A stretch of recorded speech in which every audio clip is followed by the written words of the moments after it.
Excited to have everyone here today. My name is Tara Spalding. I am with Kinect Capital. And today we are here as a part of the Kinect Forum.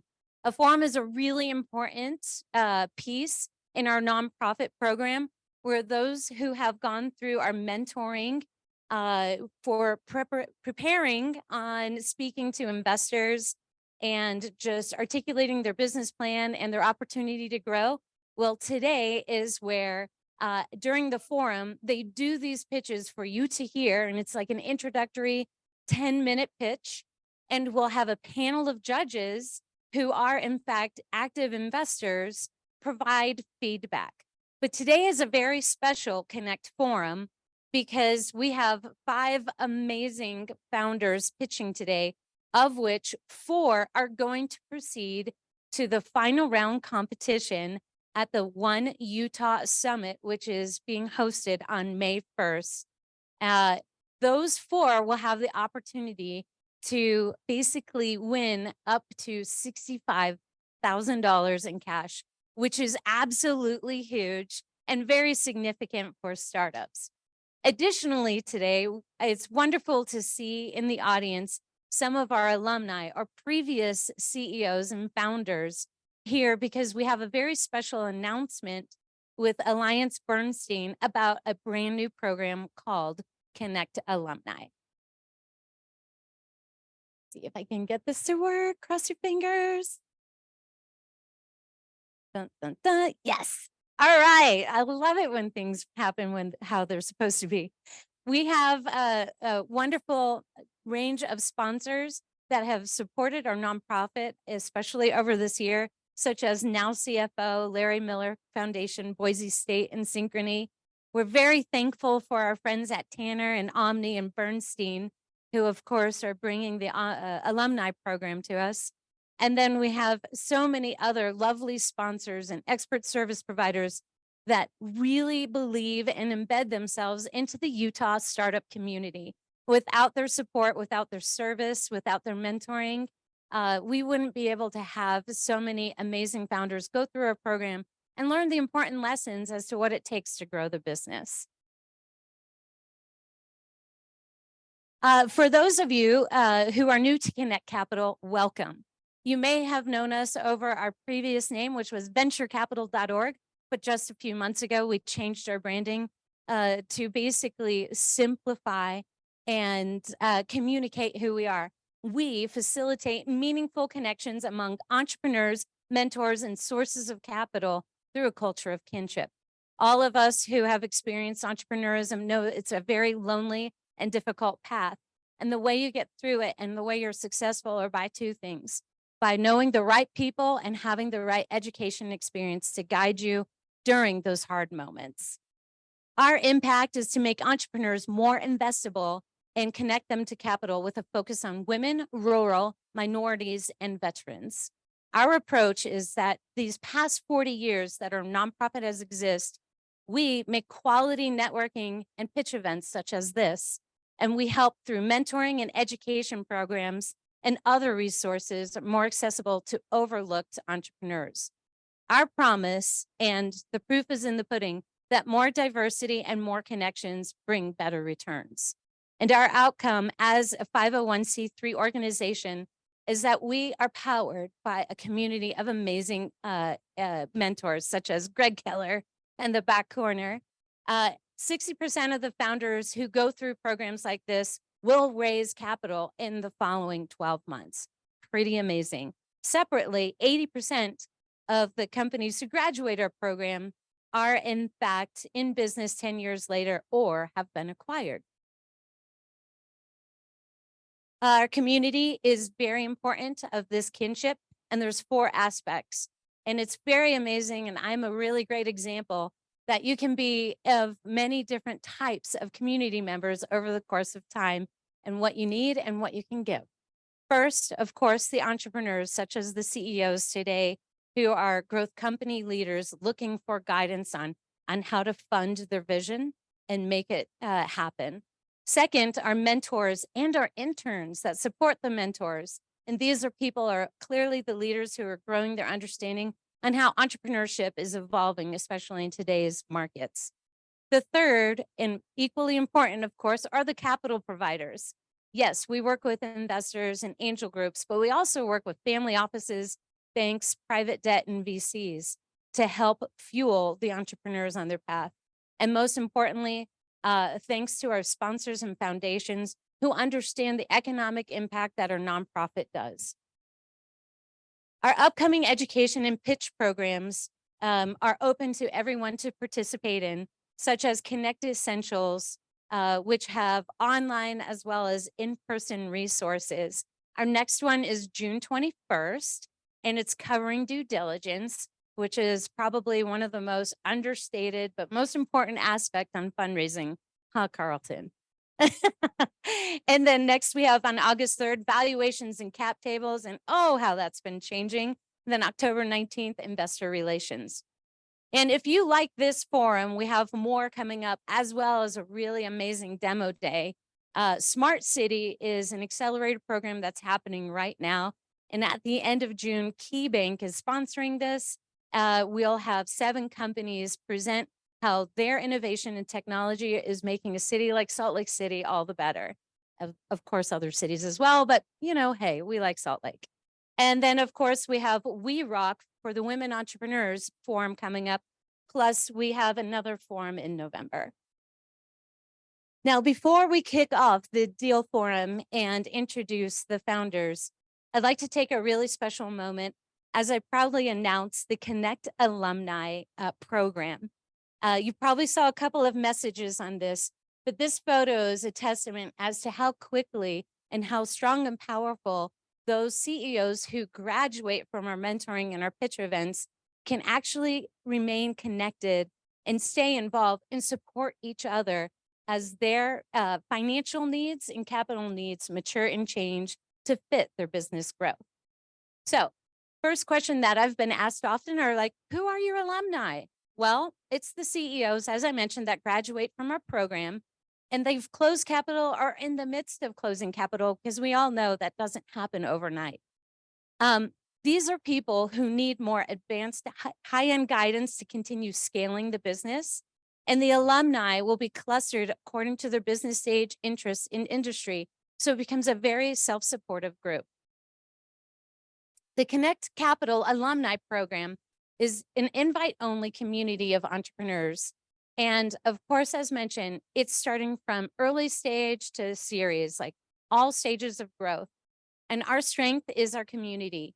We connect entrepreneurs with leading experts in the community, graduate mentors as well, and capital providers to support the entrepreneur's needs, covering the networks, the knowledge, business growth, advisory, etc. You've heard me say oftentimes, rising tide rises all boats. Well, we believe what goes around comes around. So let's rise the tide together, and our community invest in each other through a virtuous cycle that Kinect graduates will then become the mentors, who were once the mentees. We certainly have several program goals, and we're excited because the #1 goal is to continue to facilitate access to capital between entrepreneurs and investors, or banks, or grant sources, or other financing and funding organizations. We also know it's important to bring in new connections between the entrepreneurs and the alums and carefully curate it based on what the business needs. We're all about fostering honesty here, and the privacy and the promise of confidentiality is certainly important. And of course, this is going to happen. The alumni program, we're looking at doing things on a quarterly basis. It's a peer-to-peer forum where the peers are the ones that are identifying the topic matters that are most important to them. We listen, we respond by pulling in high-end expert mentors, as well as speakers to address and get the conversation going. So it's not a passive sit back, eat some food and listen. It's an active engagement. I guarantee alumni who show up to these programs are going to leave happy yet exhausted. And our format and topics, as I mentioned, it's going to be like a private masterclass if y'all have been in there. And it's very important that, these session topics are based upon your pressing issues as a CEO. So what that means is we're going to be constantly asking questions in surveys and in conversations as to what's going on and where are you feeling hangups. The more honest you are about these sorts of answers, then it's certainly going to help us curate the right people to guide you through it. So if you are interested, this is my call and ask and my outreach arms saying, please complete the following survey. We've already had, well, I think we've had 60 people complete this survey in just the last 2 weeks alone. And we're asking those hard questions as to like, how's it going and what do you need?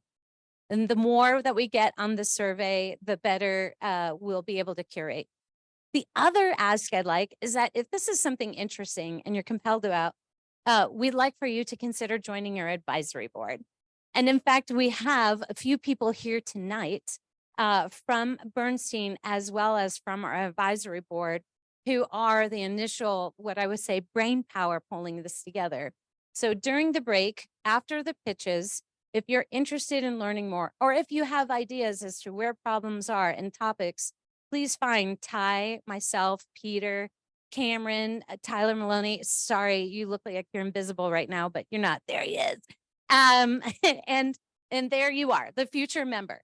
Being an advisor is super fun. We have some wonderful discussions, and there's just really it's about open and honesty, and how can we get people across the finish line.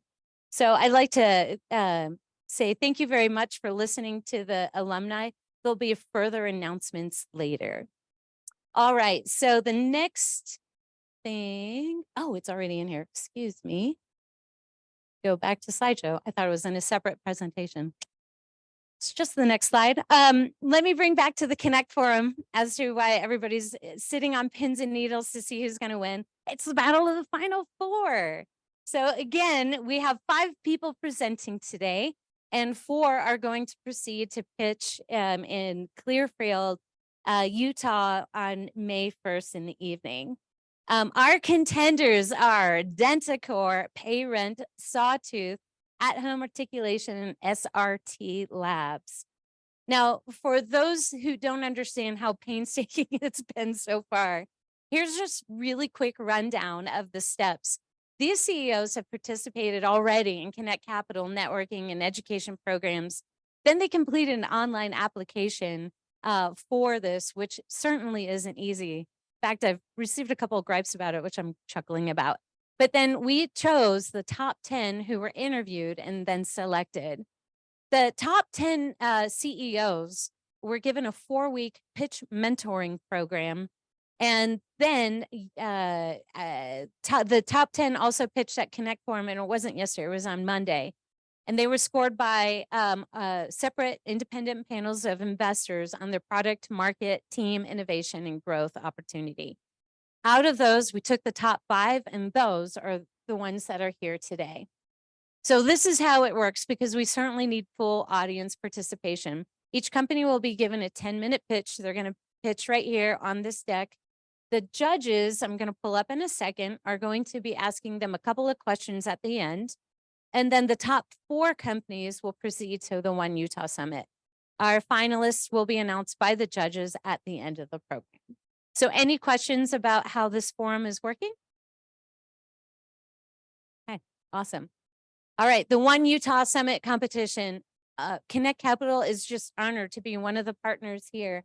The One Utah Summit Finals, again, is on May 1st, 5 to 7 p.m. at the Davis Conference Center.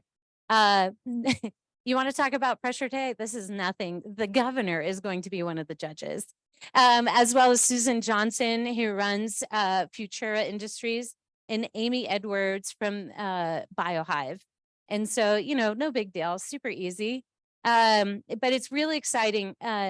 Each of the semifinalists will be receiving $1,000. So congratulations to everyone who's made it thus far. First place winner is going to walk away with $25,000. Second place, $15,000. Third place, $10,000. Fourth place, $5,000. And then there's a People's Choice Award on May 1st, which will assign another $15,000 to a lucky winner. And so with no further ado, I would like to welcome up the judges. We have Pete and Emily. Come on up to the stage. And we have my friend Rick and Ted.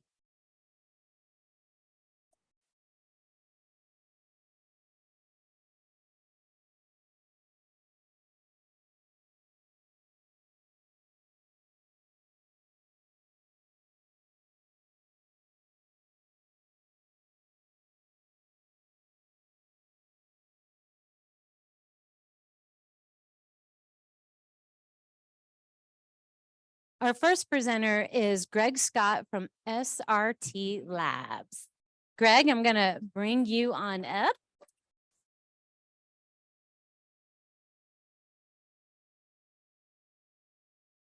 Okay, it works.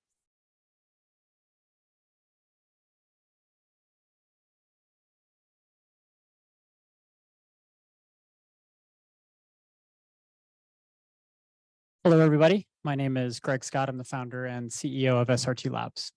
Today, I'm going to tell the judges and the audience today about how we are transforming the lives of operations teams, facility managers, by converting millions of buildings across the country into intelligent buildings, helping facility managers reduce labor, reduce energy use, and improve operational efficiencies.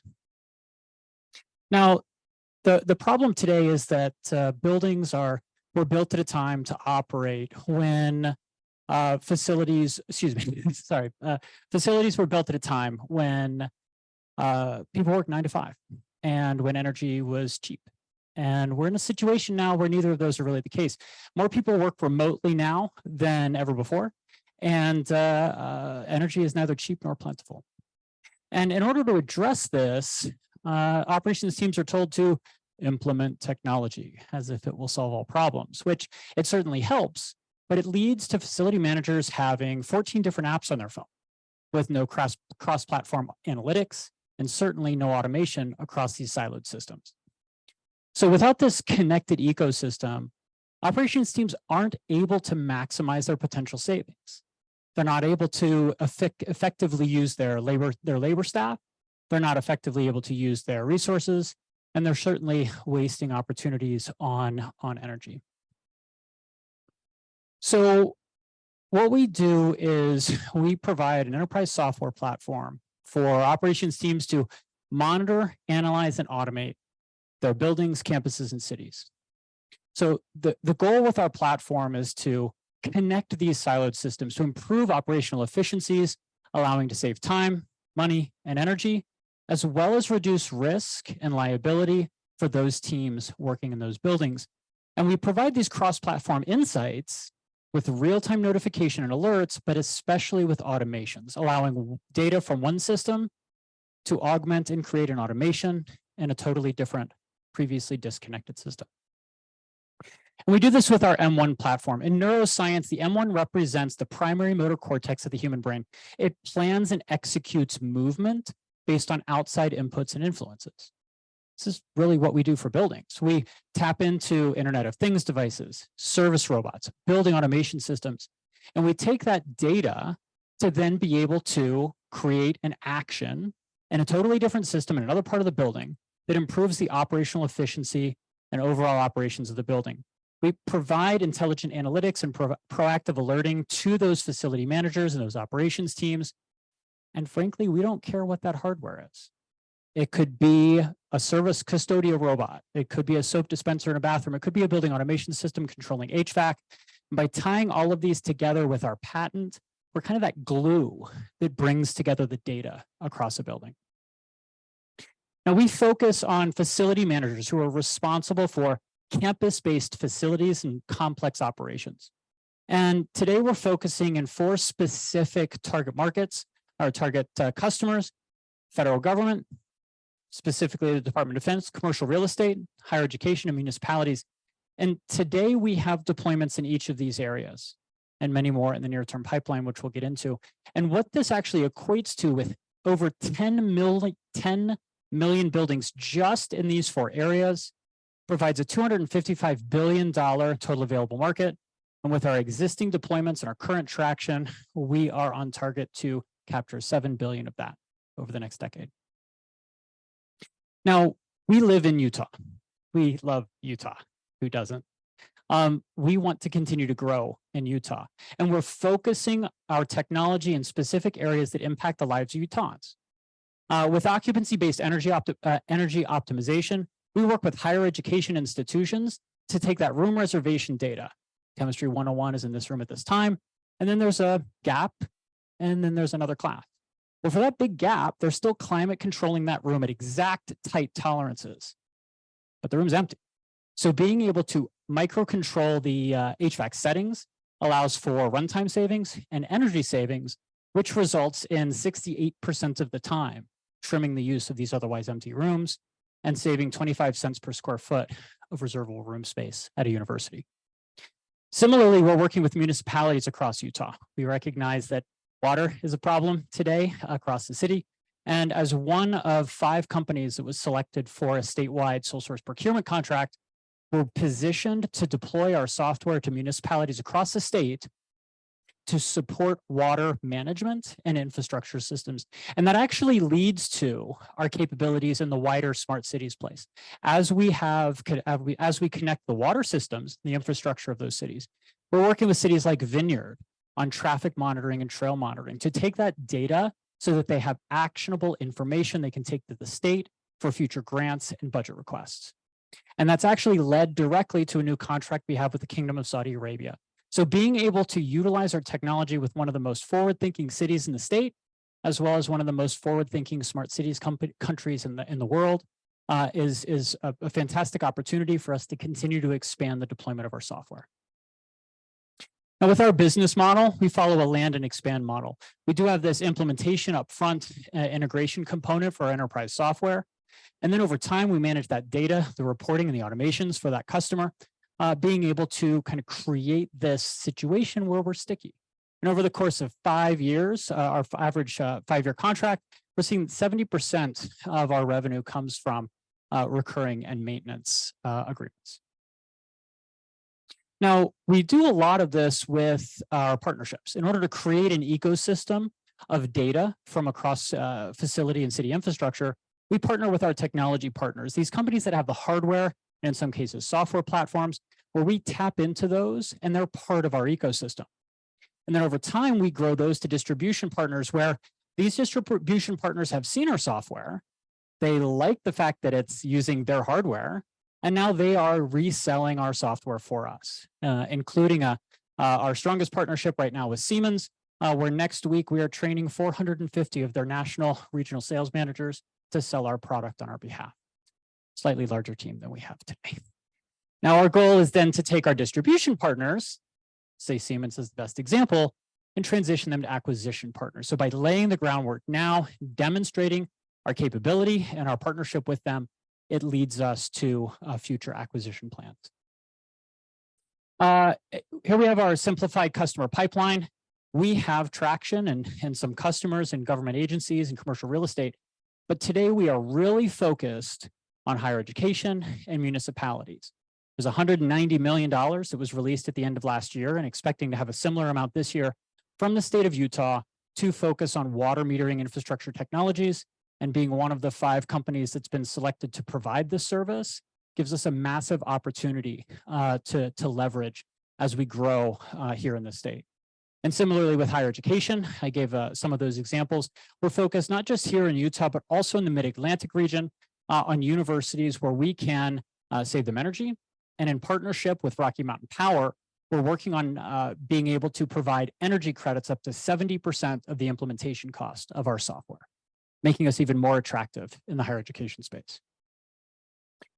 Some quick revenue highlights. We've been 10x year on year since 2019 to 2021, closing at 2.2 million in 2021. And although we had a bit of a down year last year with 1.4 million in revenue, was pretty much caused because of an act of Congress that delayed the reauthorization of our $1.8 million government contract, still slated to kick off later this year, but it was pushed 1 year. So we'll get that same total revenue, which is now allowing this year's revenue targets of $5 million to be even more achievable. We have been growing our commercial sales as well as we transition away from exclusive focus in federal government as we were a few years back. We're now 100x year from last year on our commercial sales, with over $500,000 already in invoices and signed contracts. As we look at our financial projections, I'm sure we're going to want to get into the numbers, but just to give a quick overview, our segmentation strategy with federal government, higher education, smart cities, and commercial allows us to have this growth in these different areas. And if there is a bad year in one area, say, for example, COVID shuts down commercial buildings for a year or two, we have these other revenue streams which are not impacted in the same way. And that allows for us to have more steady and continual growth with scaling opportunities in each area. We're able to achieve these financial targets with a phenomenal team that we've been able to build over the last few years. The founders have over 20 years experience each in the industry, and our external director has several financial exits, especially most recently with the Maverick gas station chain, as he was their prior CFO. As we continue to grow our executive team, especially through this fundraising round, we are focused on increasing sales with senior sales and senior marketing support. And what is that ask, and how are we going to achieve that growth? We're currently raising $1 million to fund our sales and marketing needs. Specifically, we'll be looking at hiring someone to focus exclusively in Utah and municipal water, as well as somebody to focus exclusively and support our existing higher education business development work. In marketing, of course, being able to build the collateral and support across all of our verticals. So thank you all for your time and attention. I'll open it up to questions.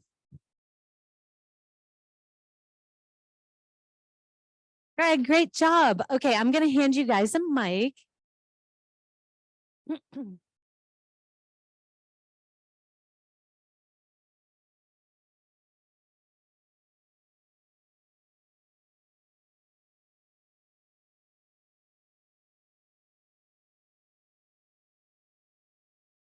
We have a little technical thing going on right now with our judges. And actually, as they're logging in, I'm just going to make a quick a formal introduction. Rick Merrill is with Salt Lake City Angels. Rick, if you can just wave hello real quick. And Rick has been just a very active early stage investor for quite a while, also knows a whole bunch about IT and tech. Thank you for being here. We have Ted McAleer from Park City Angels and just so many other investment groups as well. Ted is a fixture here in Utah. Thank you so much for supporting us. He's also a very strong advocate for veterans, and really excited to have his leadership. Pete Cadella is next to him. Pete, if you can just wave hi real quick. Pete is with the Governor's Office of Economic Opportunity. He's getting the sneak peek of what's going to happen on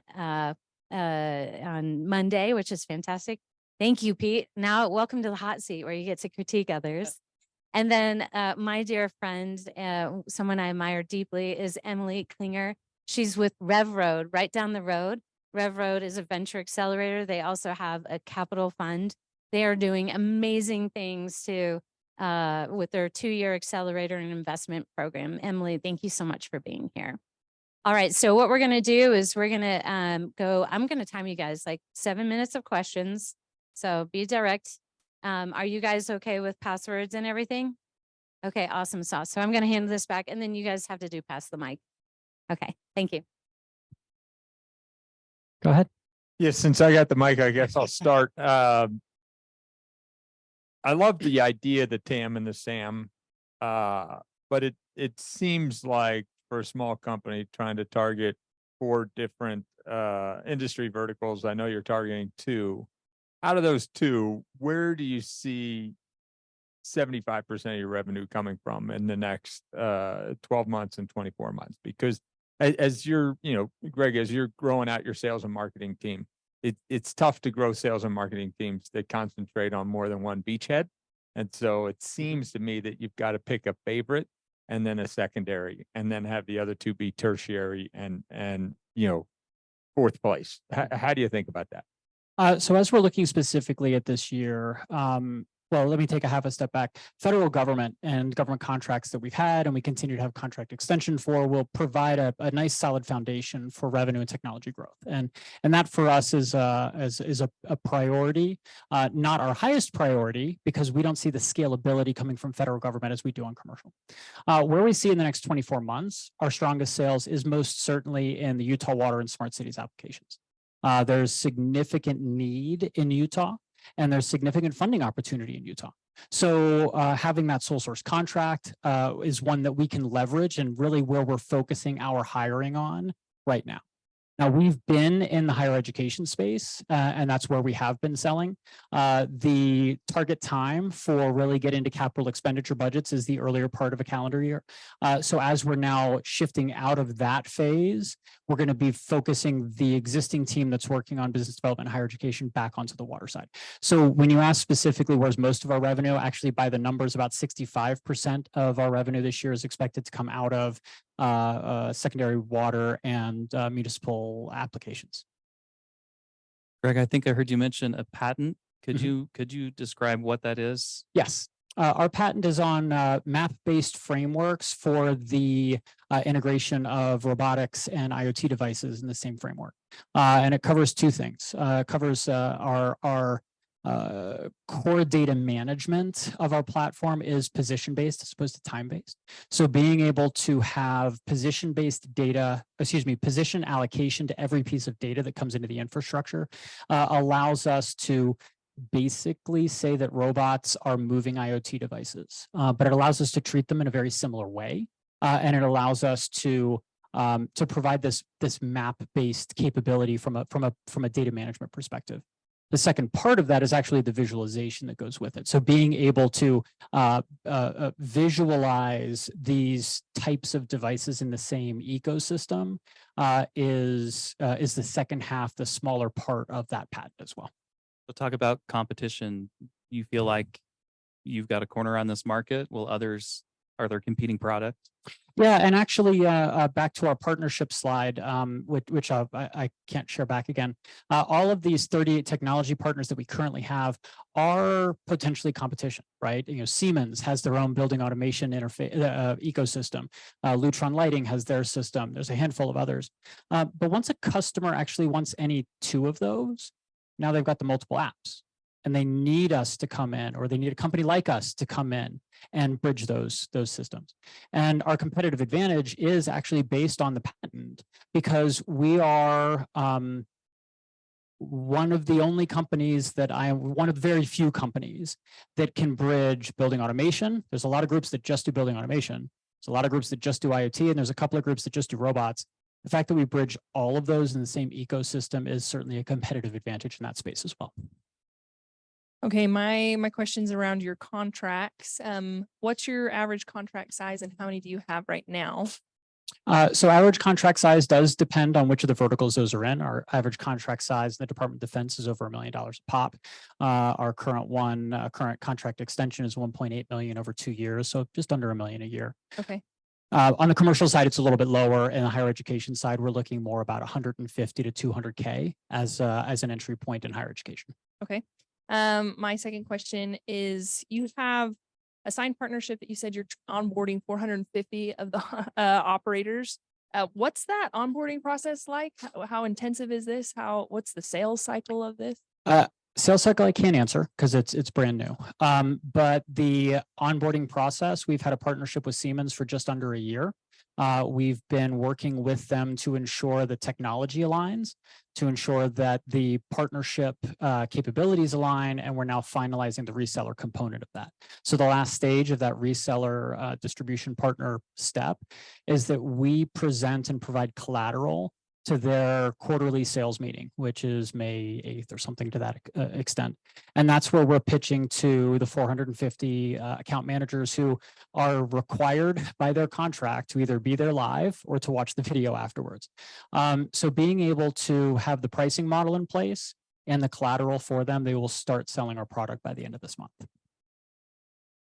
$190 million of grant money available from the state of Utah to 53 municipalities, with only 5 companies authorized these sole source contracts to monitor water, these Mhm. municipalities. What gives you a leg up on your other 4 competitors, if anything? Great question. The other 4 companies that were selected are behemoth plumbing supply companies. They are distributors for one brand of water meter and all sorts of other plumbing tech, valves and pipe and all this other stuff. But they only sell one type of meter. They don't sell any software. So where we're the differentiators, we're actually a solutions provider. And I don't care where you buy your meters. We can sell some meters because we've got partnerships with the meter companies that aren't part of the other 4. So you can buy meters through us. But if you want software to be able to control it all, we're the only provider that offers that. Sustainability is a pretty big watchword today. Do you have any data on energy savings, water conservation that you can offer in the higher ed market in particular as you're going into these sales calls? Yeah, if we're looking specifically at higher ed, I can talk energy. Based on an average university through a number of pilots and experiments that we've run, 68% of the time rooms are empty while they're tightly climate controlled. And by implementing our software to micro control and raise the thresholds during the empty periods of, instead of climate controlling at 72 degrees, you've raised the range to 70 to 72. We're able to save 25 cents per square foot of reservable room space just in the room itself. Now, and that's looking at, say, a single floor. Our experiments were all done on like a single floor of a building. What we found is that as you go to a full building, or you go to multiple buildings that use the same chillers, the same chiller plant or central plant, you're now saving significant energy use on those chillers because they now are overall reducing how much they distribute to all the buildings. We haven't run the data on that, but we know that the workload of the central plant is reduced at scale across multiple buildings. We're expecting $1 per square foot, but I can say that, but our data folk don't like me to say that until they can actually run some numbers. Thank you. Thank you, everybody. All right, terrific. Well, that's how you raise the bar right out of the gate. I am going to give the judges a couple of minutes to complete the survey. And in the interim, let's get this going. And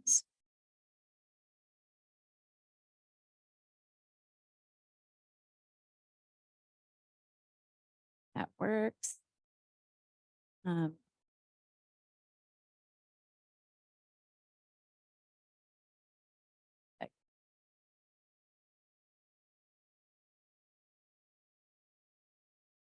going to try to hide that Zoom tray. Let's see if I'm fancy enough. Hide. Floating. Okay, I'm giving Annie an advantage. Because I think, yes. All right. I beg your pardon?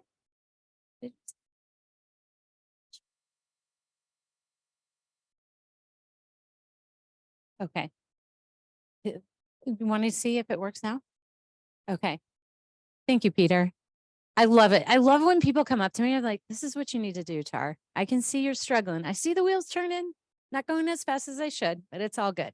So next is Annie Jurgensen. Annie is the co-founder of At Home Articulation. This one speaks near and dear to my heart, and very proud of this person as to what she's doing and how she's impacting our community, especially here in Utah. So come on up. Judges, are you about ready? Okay. We can just...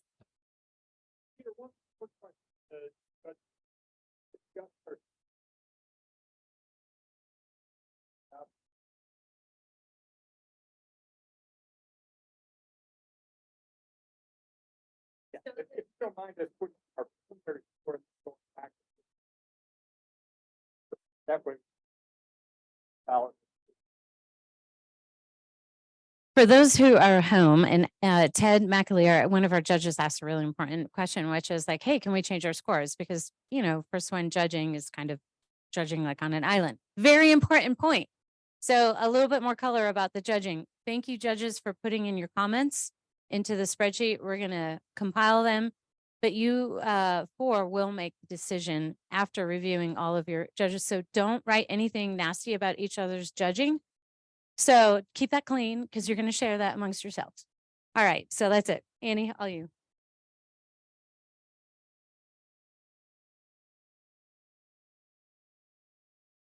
Hi, I'm Annie Jorgensen. I'm the CEO and co-founder of At Home Articulation. My co-founder Laura Walker and I are licensed speech language pathologists, and we have a combined work experience of 25 years. So in the United States, 6.7 million children are diagnosed with a speech sound disorder or articulation disorder, which is difficulty saying certain sounds, hence our name, At Home Articulation. Meet Cade. Cade is an energetic, extremely bright little boy, and he's been diagnosed with a severe speech sound disorder. This has affected Cade's ability to make friends and to communicate his wants and needs, even to those who know him best, which leads to tantrums and behavior issues. We've had many conversations with Cade's mom, Jocelyn. Jocelyn is fearful about Cade's future and has felt powerless to know how to help him. Cade started working with a speech therapist at the age of 3. She meant well, but she had 70 other kids on her caseload that she had to provide therapy to weekly. What that means for Cade is that the time allotted in therapy is minimal and his speech progress is slow. Unfortunately, this is not uncommon in our industry. In fact, it's kind of the norm. You find parents who are fearful about their child's progress. You find clinicians who are overworked and students who get stuck in speech therapy for far too long.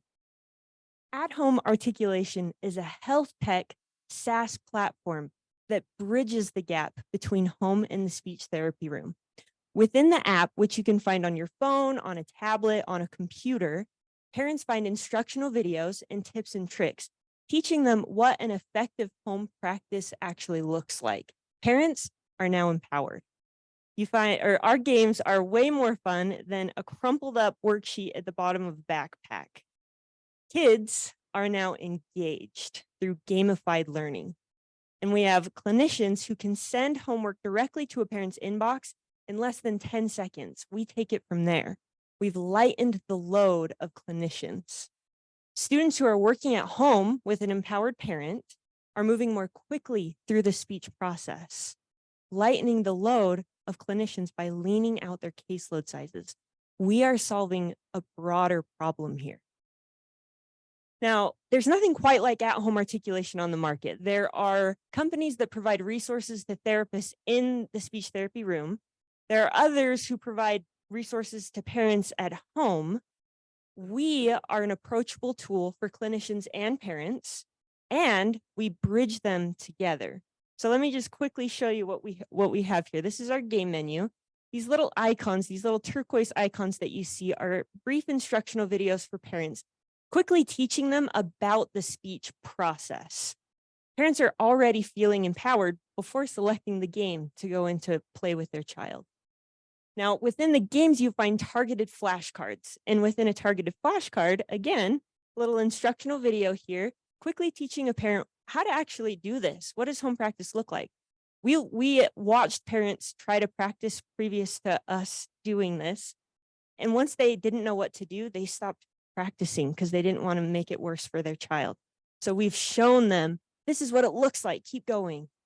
We also, and here's an instructional video, we've also provided tips and tricks so that parents know how to make those sounds in their own mouth, making them much more effective when they're playing with their child and teaching them how to make that sound.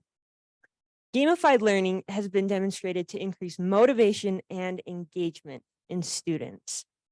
Parents are no longer dragging their kid to the speech or to the table, asking them to practice speech. Kids are asking to play. And just a note regarding our IP, we're currently working with a patent attorney to file a provisional patent. So we launched our web app MVP in January of last year. In September, we launched a premium web app. And then in November, we launched a mobile app just in time for us to exhibit at ASHA, the American Speech Hearing Association. Clinicians from all over the country converged to discuss evidence base. Individual clinicians were very excited about our product, but what we were astounded by was the interest from university clinics, private practices, and school districts wanting to know our group pricing. We became omni-channel, introducing group pricing. So since that time, we are working with revenue generating beta users. That includes a school district, private practice, and university clinic, as well as our B2C parents and clinicians, so that we can research and deeply understand our market fit. So our B2C pricing is $60 for an annual subscription for a clinician. For parents, it's $12 for a monthly subscription or $96 for an annual. And then our B2B pricing, groups pay $100 for per clinician's annual license with the required purchase of student licenses. And that's in a tiered pricing format. The annual cost of communication disorders in the United States is $186 billion. To fund the treatment of articulation disorders in school districts, it's $66 billion. At-home articulation's B2B pricing currently captures $430 million of that annual recurring revenue. And by 2027, we commit to being in 25% of school districts, which is $107 million of annual recurring revenue. So the first target on our path is school districts. School districts are federally mandated to provide adequate services for students with speech sound disorders, but they, along with the rest of us, were deeply affected by the Great Resignation of 2021 and 2022, where 47 million Americans, or 23% of the US workforce, quit their jobs. The reason for that in school districts that has been researched and citing is clinicians turnover due to big caseload sizes. In fact, Washington, in an NBC News report, Washington reported that there are over 1,000 unfilled positions in the special education department in the state of Washington alone. Now, for a school district to recruit, hire, and onboard a new clinician, it's roughly $20,000. About the cost for annual or for at-home articulation to have an annual subscription within that school district. At-home articulation is built to move students more quickly through the speech process, reducing the caseload size of those clinicians, which leans out those caseloads and relieving that burnout. We are directly addressing the biggest pain point in cost to school districts. Now, we understand the slow sales cycle and procurement process of school districts, which is why we have additional revenue streams. SLP private practices, private schools, and university clinics all have a demonstrated shorter sales cycle, which we've experienced, and that increases our traction, making us more marketable to our school districts. We've projected significant year-over-year growth in the next 5 years. By 2027, we commit to being in 25% of school districts in the United States. This is conservative. We are a solution to one of their greatest pain points. Now, articulation disorders are one of many disorders that make up a clinician's caseload. So we are going to create the at-home series, addressing some of these other disorders within a caseload, including language, pragmatics, which is social skills, fluency, which is stuttering disorders. So by using our at-home articulation infrastructure, we can reach a far greater audience. We've partnered with Ann Bilodeau at Butler University to help us validate our claims. Although we built this on research within our field, they will help us validate with our own research. And Shofan Lay is a doctoral researcher who provides UX experience with our current users so that as we're building out features, we're doing it hand in hand with them. We are seeking $1 million in the form of safe notes. 60% of that goes towards marketing and sales. The majority of that goes to our B2B channel as we build out our sales processes and our sales force. 30% goes towards research and development. We know from our current users, the most desired feature is analytics, which only helps us to drive sales and validate claims. And 10% goes towards operations as we scale. Laura and I are working full-time on at-home articulation. We have contracted with many highly skilled professionals who share our vision of at-home articulation. Our next hire is someone with health tech sales experience.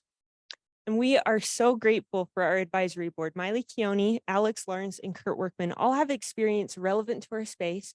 They have spent hours mentoring and strategizing with us.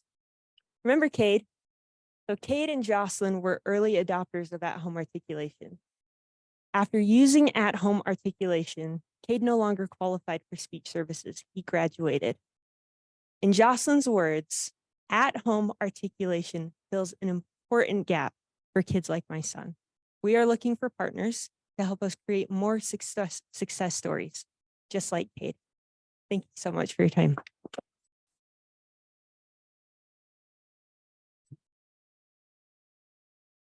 Thanks, Annie. So other than hiring a new salesperson, how are you going to cut through the clutter of all the articulation apps that are already out there? I went to my app store and Googled speech and language therapy articulation, and a whole bunch of them came up.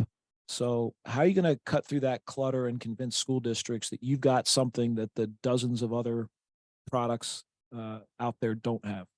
Great question.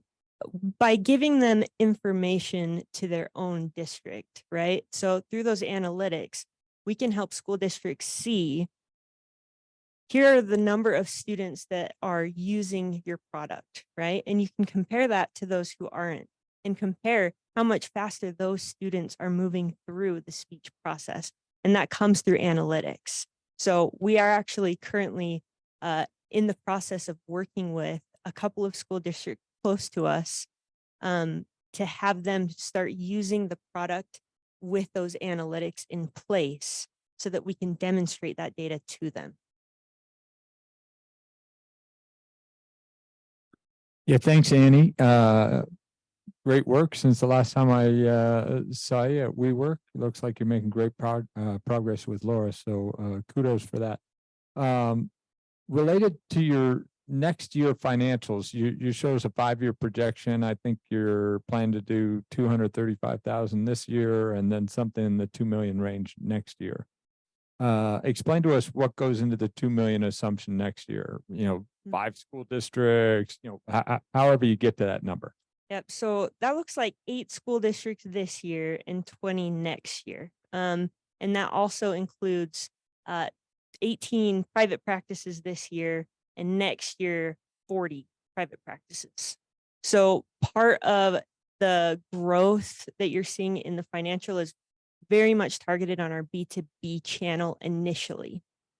By targeting them initially, we're getting that traction that we need, where if we do extend into the B2C channel the way that we have plans to, then you can see some more of that exponential growth in the following years. Did that answer your question? Yep, I think so. Who on your team is responsible for delivering that number? For delivering that number. Revenue number, is that you as the chief revenue officer, or is that Laura, or is it a salesperson to be determined? Yeah, so right now it's Laura. Laura's the one who's in charge of that. And we have contracted with a CFO who is helping us better understand and deliver those numbers for us.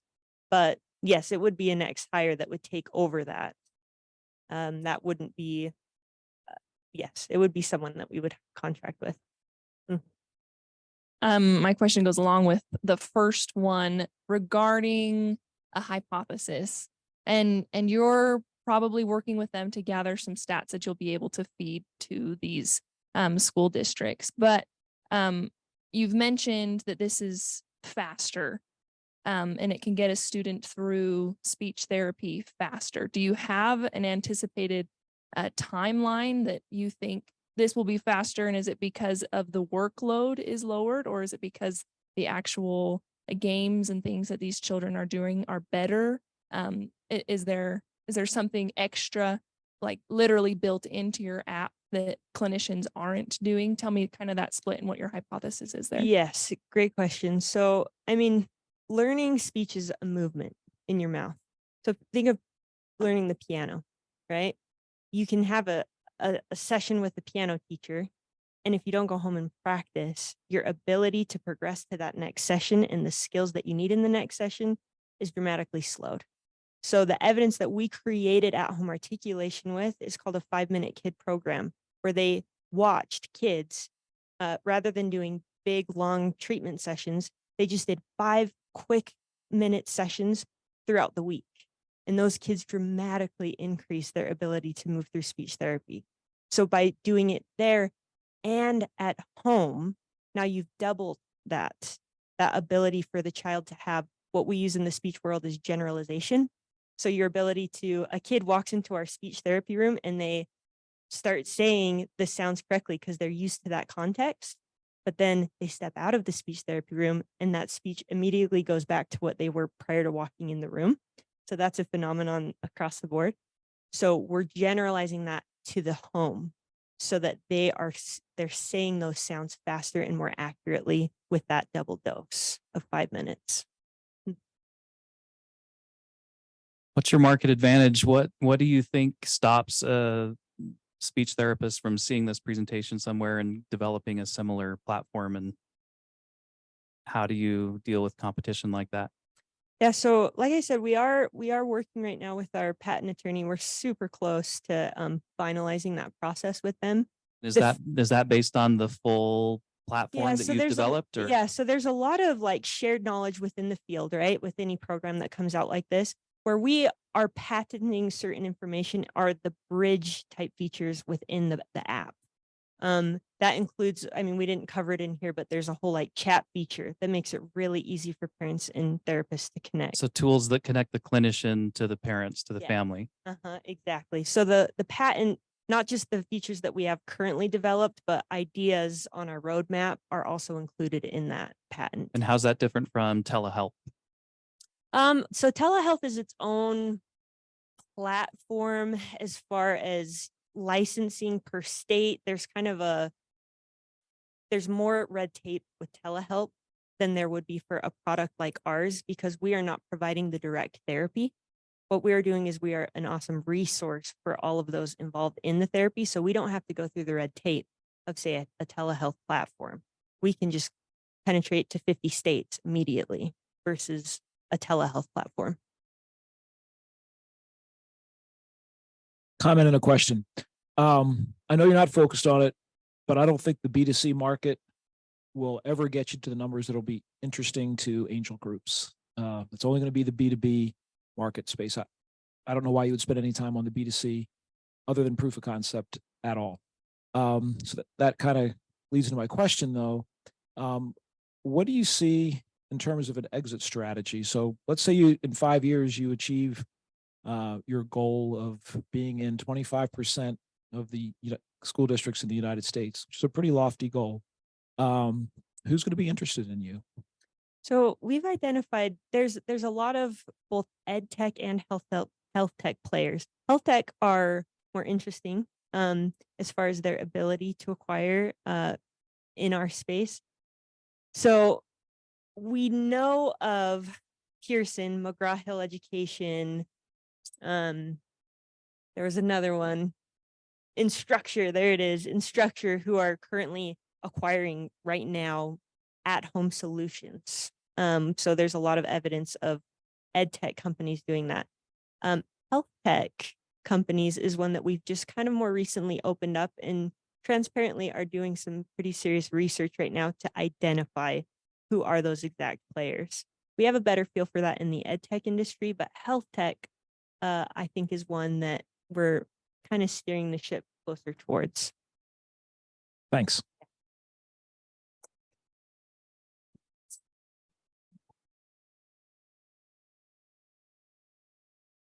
All right, we're going to give the judges a couple of moments to complete the scorecards, which are not final. They're just capturing notes, very important. And I do want to make a friendly reminder here. Watch this. I've got skills, y'all. Bam. All right. I'd like to do a final reminder. I've saw a few people come in line after the initial announcement. Not saying my announcement is boring or anything, but this is certainly important, and I would like to repeat myself, which is we are introducing and announcing today a Kinect Capital alumni program. So for all, oh yeah, thank you. Yes, Ray's on it. See, I have everybody watching my back and helping me along. Thank you. No woman is an island. So anyways, the Kinect Capital alumni program is very, very important. We're announcing it today, but we're not rolling it out. And the reason why is because we want to help CEOs that have gone through our education networking programs to come back to us and to talk to us about what is going on with their business, with their pursuit of capital, and other things that may be hindering their growth. Of course, everything eventually ends up around money, but there are oftentimes other sort of inhibitors. We have an active survey. And I know that link, it might be a little bit of an eyesore to type in, but we will be sending it out in our thank you emails because all of you are so wonderful to have registered. We will use our illustrious commands of email to send this to you. And we also would love to have conversations with you during when the judges are debating and to who's going to move on to the final.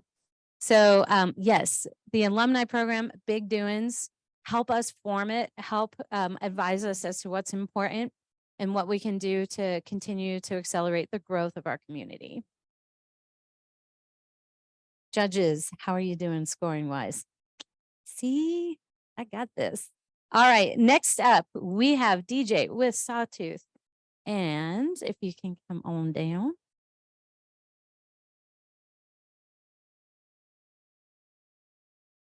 Okay, here we go. So. Perfect. Okay, you know what you're doing. Thank you. First of all, can you hear me? Thank you for this opportunity. My name is DJ Potter. We manufacture tonneau covers, or it's a fancy word for truck bed covers in Heber City, Utah. And the Sawtooth story is actually my story. My family and I were preparing a trip up to the Sawtooth Mountains in central Idaho. And we had all of our gear in the back of our pickup truck, and there's 5 of us. And we had a bunch of gear, and it was sticking above the bed rails of the truck. And along the way, it started to rain really hard on us. And everything, all of our camping gear in the back of the truck got wet, and it was soaked. Then we got off onto out of the storm and onto a dry section of road. And we realized that the dust that was on the road was kicking up and landing on all of our wet gear.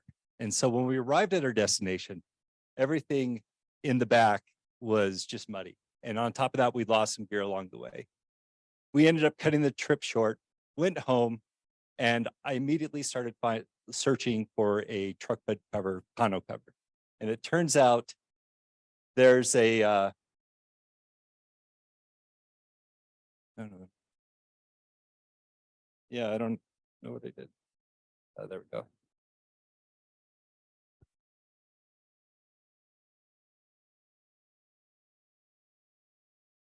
Yeah, let's do that.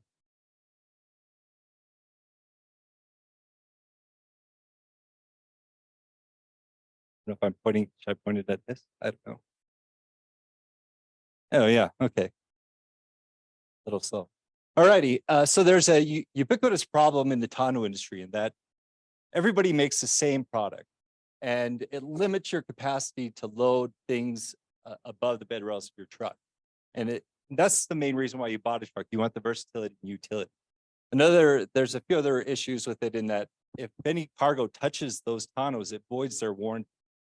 And seeing this gap in the market and realizing nobody else made what I needed, I decided to develop my own product. And I created a new category of tonneau covers called the expandable tonneau. We're the only one that does the same thing as everybody else. It lays flat, but when you need it to go up, it will actually stretch over and secure the cargo you're trying to haul. So there are some large players in this industry. Real Truck, which was formerly known as Truck Hero, sells an easy 9 figures in tonneaus every year. And then you have the Lear Group, and they all basically make the same product. There's like I said, little difference between the two. And we're the only outlier here that doesn't allow, we won't void your warranty. You can stretch it over your big cargo. And it's really easy to install. Within about 6 minutes, you can install our product. You don't need any tools to install our product. We provide everything for you. So while I was developing this, I was trying to figure out, well, is the market large enough for me to actually consider? And it turns out there's 52 million registered pickup trucks in the US, and a quarter of those have tonneaus. And every year, and our product is unique in that we're not only a tonneau company, but we also bridge into the cap market. And there are roughly 1.4 million tonneaus and caps sold every year in this country. And it's roughly a 1.1 billion a year industry. So we started selling on our own website, and then we added on our products onto Amazon and Walmart.com. Soon after that, Auto Anything hit us up, and now we're starting to drop ship for them. Keystone Distribution, the largest distributor of tonneaus in the world, sells easy 9 figures in tonneaus. In fact, Keystone, they're lost track. Their biggest category is tonneau covers, and we're finishing up paperwork to get into AutoZone. That should be happening within the next 4 weeks. And on top of that, we've had Ford Motor Company and Ram Trucks reach out to us and want us to sell our tonneau in their dealer programs. So what that is when when somebody wants to go in and buy a pickup truck, you can actually buy our tonneau, put it on the truck, wrap it up in the financing, just drive off the lot, everything wrapped up in one. So we're multi-channel in how we sell our products. Most of our sales are direct to consumer, and 66% of all tonneaus are sold direct to consumer. And that's where the biggest bang for our buck is. But throughout time, we will be doing we're drop shipping right now. We'll do wholesale distribution. We're already doing that. We'll be doing the dealer program pretty soon, and so forth. So we just started selling at the very end of 21. And then we realized we were selling out way quicker than we anticipated. And so we started to place orders for new materials so that we could keep the ball rolling. Well, when we got to our aluminum supplier, we realized they came back to us and they quoted us 52-week lead times just for our aluminum. We couldn't even supply all the orders. We had much more sales in this, but we had to refund most of those orders because we couldn't give them a timeline when we could provide the tonneaus. But what we learned through this process is now we have secondary and tertiary suppliers for every component that we make our tonneaus with. And so Q1, this is where we're at. And by the end of the year, we should be about 1.5 million in sales. We're projected in the next 5 years to hit about just under 40 million in sales. That's really aggressive, but we have the team to do this. But also in support of that, we have the patents. Our IP is very strong. We have 7 issued utility patents. There's roughly 1 billion cars on the road, and our patents protect us in over half of those. And then we also have 2 additional pending. So as I was going back, as I was saying, we have the right team. We have a great marketing and digital marketing team, but we have a great supply chain team. And currently we're evaluating 3 companies in Vietnam that we could potentially have these produced for us and be able to hit the numbers by year 5. We need to be able to produce about 55 to 65,000 units by that year. And these companies we're evaluating right now can do that.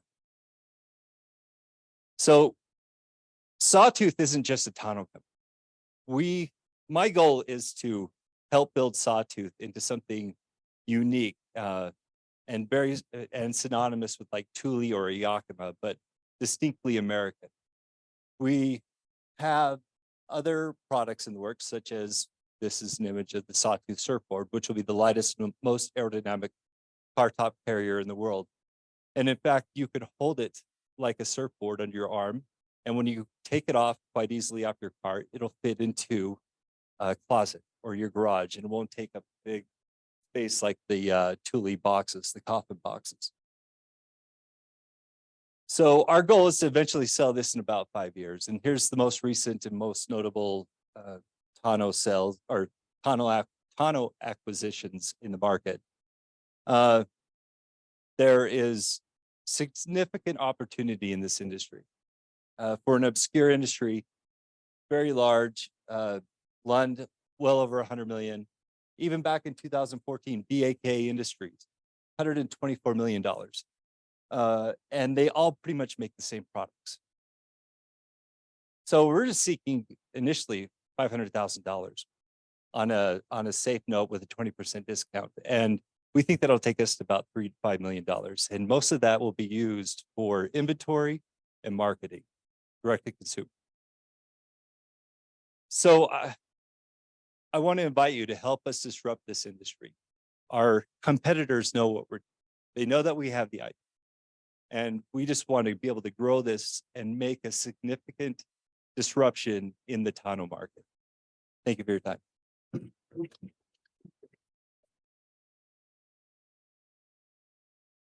Two questions. You mentioned that right now, 50% of your sales are coming through your D2C channel. When you go to 40 million in revenue, is that still your anticipation that 50% of that revenue is going to come through your direct to consumer sales? And if not, how are you going to morph your sales channels to get to 40 million? We want to get above 50%. We're actually limiting our, so we have 54 SKUs. And we're limiting our distributors on what SKUs that we're selling to them. We want to keep most of that revenue coming to us, direct to consumer. And so we're kind of using them in a sense for free marketing, and they can only sell 15 of our 54 SKUs. So they come back to us. That's kind of our method, but our goal is to take it from 50 to the 60% mark, because 66% of all tonneaus are sold online, direct to consumer, drop ship to a customer. I don't know if I answered your question. Oh no, you did that. $40 million projection, it sounds like, is based on even more than 50% of your sales. Yeah. As direct to consumer. That's yeah. Your IP moat.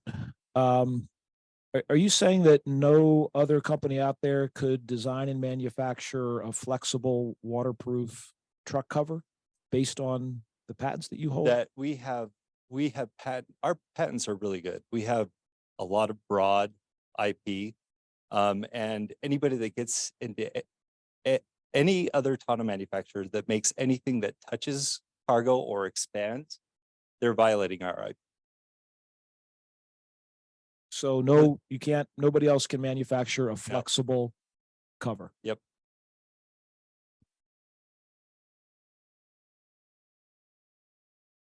Good to see you again, DJ. Yeah, likewise, Ted. Yeah.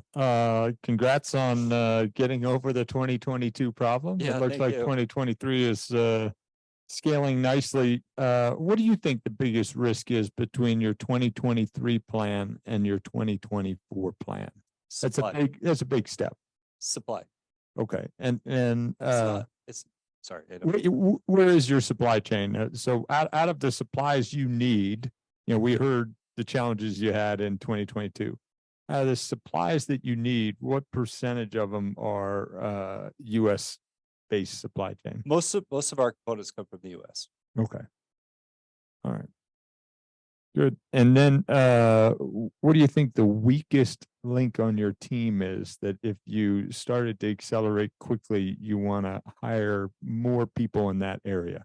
Engineering, but probably marketing too. We definitely need to build out a larger marketing team. but our supply chain team is fantastic. Your picture showed a Toyota Tacoma, I believe. Yeah. What's the price of that cover? That one starts at the 5-foot model is $499 retail. The problem you describe is real.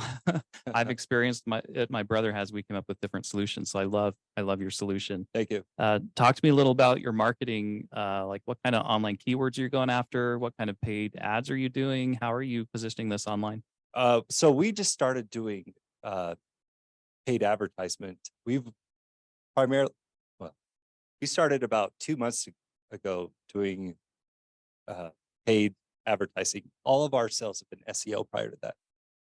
So we're still trying to figure it out. We don't know. I have a truck. I want one of these. Great. It's an Avalanche, and some people wouldn't call it a truck, but it is a real truck. Okay. It is. Okay, I was just kind of grazing Crunchbase for a second here. Acquisition play, I think, is right on. Both of your competitors that you said were both acquired in this TSG. I didn't dive too deep into it, but 29 acquisitions kind of in this space. So Yeah, there's quite a few. yeah, There's a lot of consolidation. my question is actually around you have a lot of your use of funds allocated towards inventory. Tell me why you didn't go the debt financing route. And We you are chose- exploring that. Okay. Yeah. Okay. Absolutely. Okay. Yep. Thank you. Thank you. Okay. Thank you. Well done.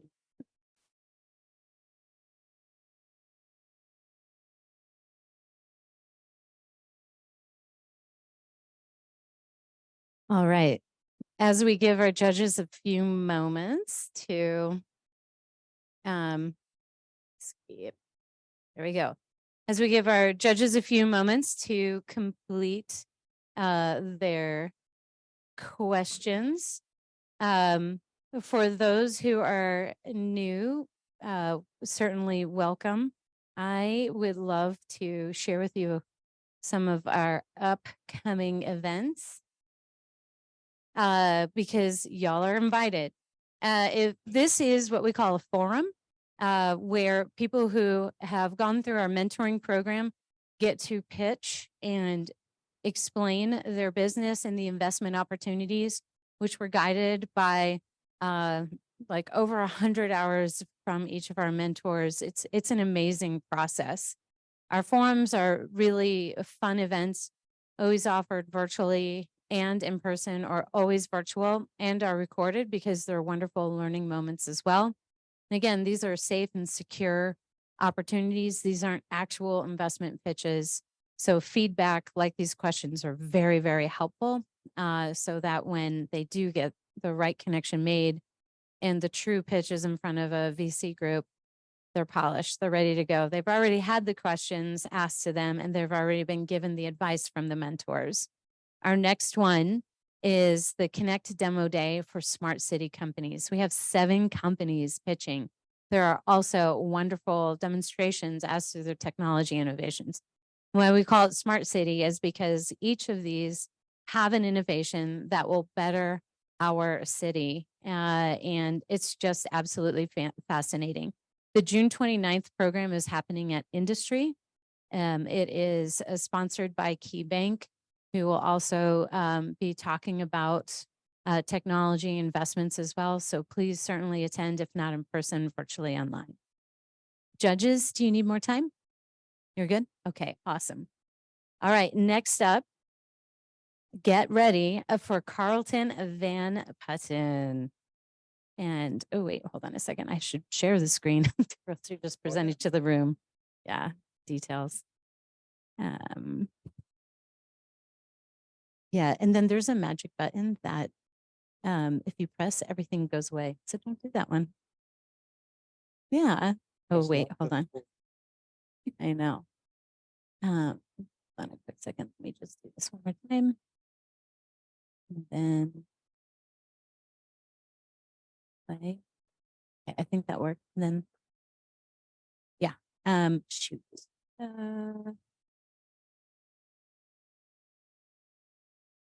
trying to, is it okay if that tray bar is there? Hold on, struggling.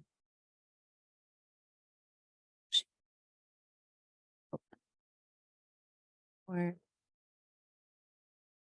there. Okay. Let's try this.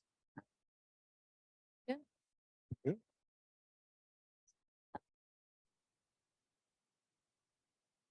Hi, everybody. My name is Carlton Van Putten. I'm the founder and CEO of PayRent. PayRent is a property management platform that helps landlords and renters never miss a month's rent. There are about 11 million landlords in the US that own and operate their own properties, and they depend on rent payments to make ends meet as part of their income. There are probably a few of you in this room. And when rent isn't paid on time, they really suffer, and there's a lot of hardship involved with them and a lot of stress and aggravation. On the other side of this coin, however, there are 1 in 5 renters that worries about paying rent on time every single month. And so it's this discrepancy, this need for landlords to get paid on time every single time, and renters being in a position that they struggle to potentially pay rent on time. That's the problem in the market that we're looking to solve. And when we started the business and we looked around, there weren't any property management platforms that were focused really on addressing this particular issue. So we decided we wanted to solve this problem. First of all, we wanted to make it super easy for landlords, in particular small independent landlords who are not very technologically savvy, to get online and be able to collect rent quickly and easily, and frankly, more safely than through a Zelle or a Venmo, where there's potential for fraud, and there's potential for missent payments, and there's potential for short payments, which causes big problems for landlords. And so we decided we wanted to make it super simple for them to sign up, join, and get on board and start collecting rent within a matter of minutes. But the second part of this problem that we're looking to solve is to actually provide renters with solutions and embedded financial tools and products that help them to actually make their rent payment on time.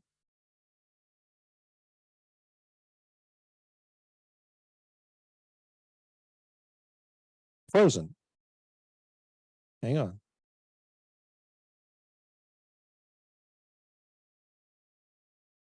Okay.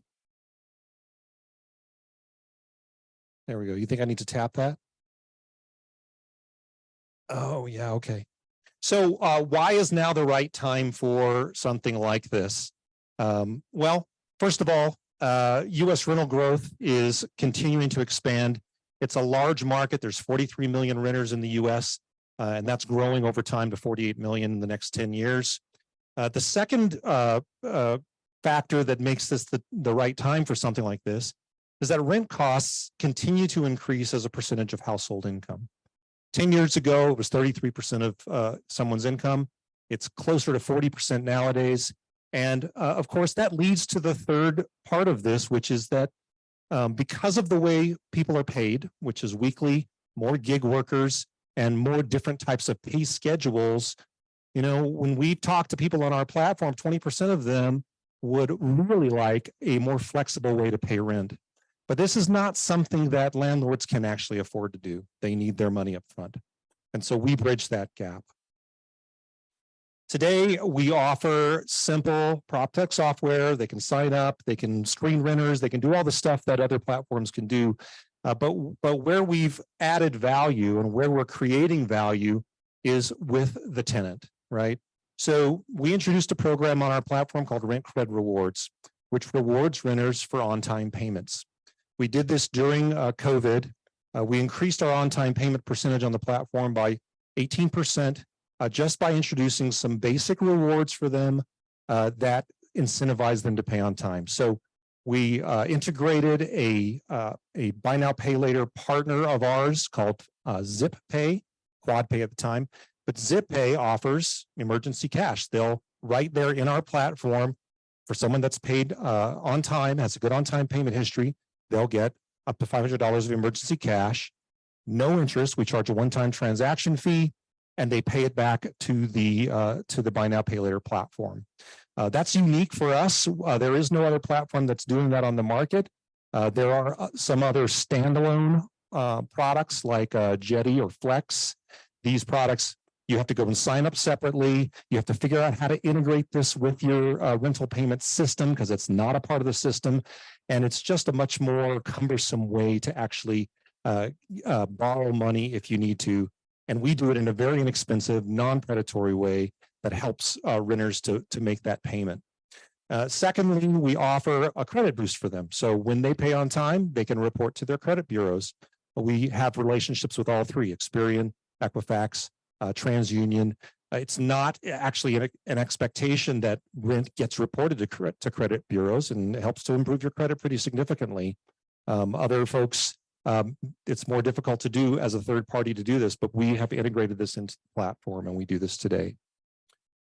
But what we're really trying to do is stack some value on top of that. So in addition to, convenient payments for renters, revenue management and on-time payments for landlords, we're looking to build out a flexible payment solution right on the platform for renters. So there's a subscription model for renters on our platform where they would pay to be able to pay rent on any 2 days of the month that work for them, and the landlord would get their money upfront.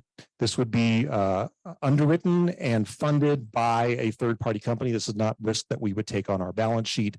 We would not become the bank, and we don't have to worry about any of those regulations. But we're really just trying to make this integration with the buy now, pay later type of market seamless and easy to use. On top of that, we'll boost credit, and we'll be able to monetize that by reporting to more credit bureaus for a subscription fee. And then we are talking to our current insurance provider for renters insurance to offer loss protection insurance for landlords. So we're building this safety net for this entire ecosystem, and we're building benefits for both the renter and the landlord combined. To date, we've got 5,000 monthly active users on our platform. So that's about 1,000 1,000 landlords and about 4,000 renters. We processed over $100 million in payments to date, and currently we're growing at 10% month-over-month growth. We get paid, I'll tell you a little bit about how we get paid and how we make money on the next slide. But we're doing about $30,000 in monthly recurring revenue today. And we recently signed a channel partnership with a utility billing company in California that actually bills 500,000 mobile home units in Southern California. And their clients have no online payment solution whatsoever. So I know it's surprising in an age where everybody's on their mobile phone making payments, but really there's a very large number of landlords that don't have a way to take payments online. So that 500,000 units is currently onboarding. We've onboarded the first 1,000 units actually just 2 weeks ago. And our expectation is over the next 24 months, we'll be able to capture a fairly large percentage of those going forward. So how big can this get? Well, the rental space has 43 million units in the US. That's across all property management and landlords in the United States. What we're looking at really is this ideal customer of someone who's managing and serving this themselves. They're handling their payments, they're managing the properties. They haven't turned this over to a property management company. They own somewhere between 5 and 500 units. And there's about 20 million of the 43 million doors out there that are actually owned by these independent landlords. That represents 366 billion in rent payments, and we plan on monetizing that in a few different ways. Number one, of course, when someone makes a payment on the platform, there are transaction fees, and we are able to charge and collect transaction fees for that. So from a unit economic standpoint, we make about $6 on a rent payment. We also offer the Rent Cred Loan program, which we charge a $20 one-time transaction fee. We collect about $10 of that as a commission. No risk on our side in terms of having this on our balance sheet. It's all done through our third-party provider. We are a SaaS platform, so we do have fees for SaaS subscriptions. We have a free plan that I'd say 80% of our customers sign up for, but there's another 20% that pay us a monthly subscription fee to unlock some of the additional features that we have on the platform, tenant screening, late fee assessments, and things like that that help to automate and streamline their business. And then our future product that we're looking to build into this is our Rent Cred Float. Rent Cred Float is going to be a flexible subscription, a flexible payment subscription for tenants, where they would pay a monthly subscription fee to have the flexibility of paying on a schedule that works for them. So instead of having to come up with a lump sum on the first of the month, they can pay on the 5th and the 20th, and that works better for them and makes their financial lives easier. When we start stacking all of the different revenue streams that we can create on the platform, we look at an average revenue per door of about $900 annually. And so if you kind of just blow that math out, or let's just say you round it up to $1,000 a year per door, you know, when you talk about 100,000, a million potential tenants, and you grow from there, you can kind of extrapolate that the opportunity, even if we capture a small percentage of this market, is actually quite high. I founded the business back in 2020 with John Collier, who's he's an interim CTO. He hasn't come on full time with us, but he did help me to build out the architecture. He helped to manage the development team and helped us to get our first product to market in 2021. And we built several other platforms together. Couple companies ago, we worked together at a speech recognition company called Conversa, and we've been partners, and he's also an investor in the business. I bootstrapped the business with some of my own money and 4 other friends and investors who have all had successful exits of their own. So they're on the board of advisors for me. They are helping to guide me and take us through this growth process that we're going through currently. So currently we're raising $500,000 in a safe agreement, $5 million post-money cap, 20% discount as well. That's not necessarily on here. But because of the unique partnership that we signed with the utility billing company, I'm going to use some of that money to get someone that can help to sign the clients, the 900 or so clients that they actually have under management, to help board those. I expect we can get 50,000 new doors just from that one relationship alone, which will get us to around $3 million in annual recurring revenue. We'll also use some of the money to build out the final piece of our embedded financial strategy, which will be our flexible rent payment solution as well. And so I just want to say thank you for giving me the opportunity to meet with everybody here and giving me the opportunity to present. It's been really a lot of fun working with the mentors, and I just thank you for your time, and I'm open for questions.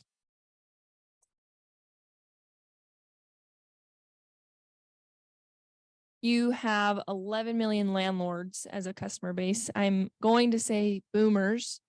How are you marketing to them? That's one of the first questions that folks mostly ask us, because I think there's a challenge, just trying to find and attract those.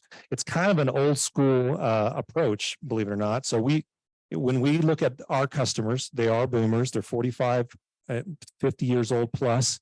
This may be their first foray into any type of technology platform. So we reached them through a couple of different ways.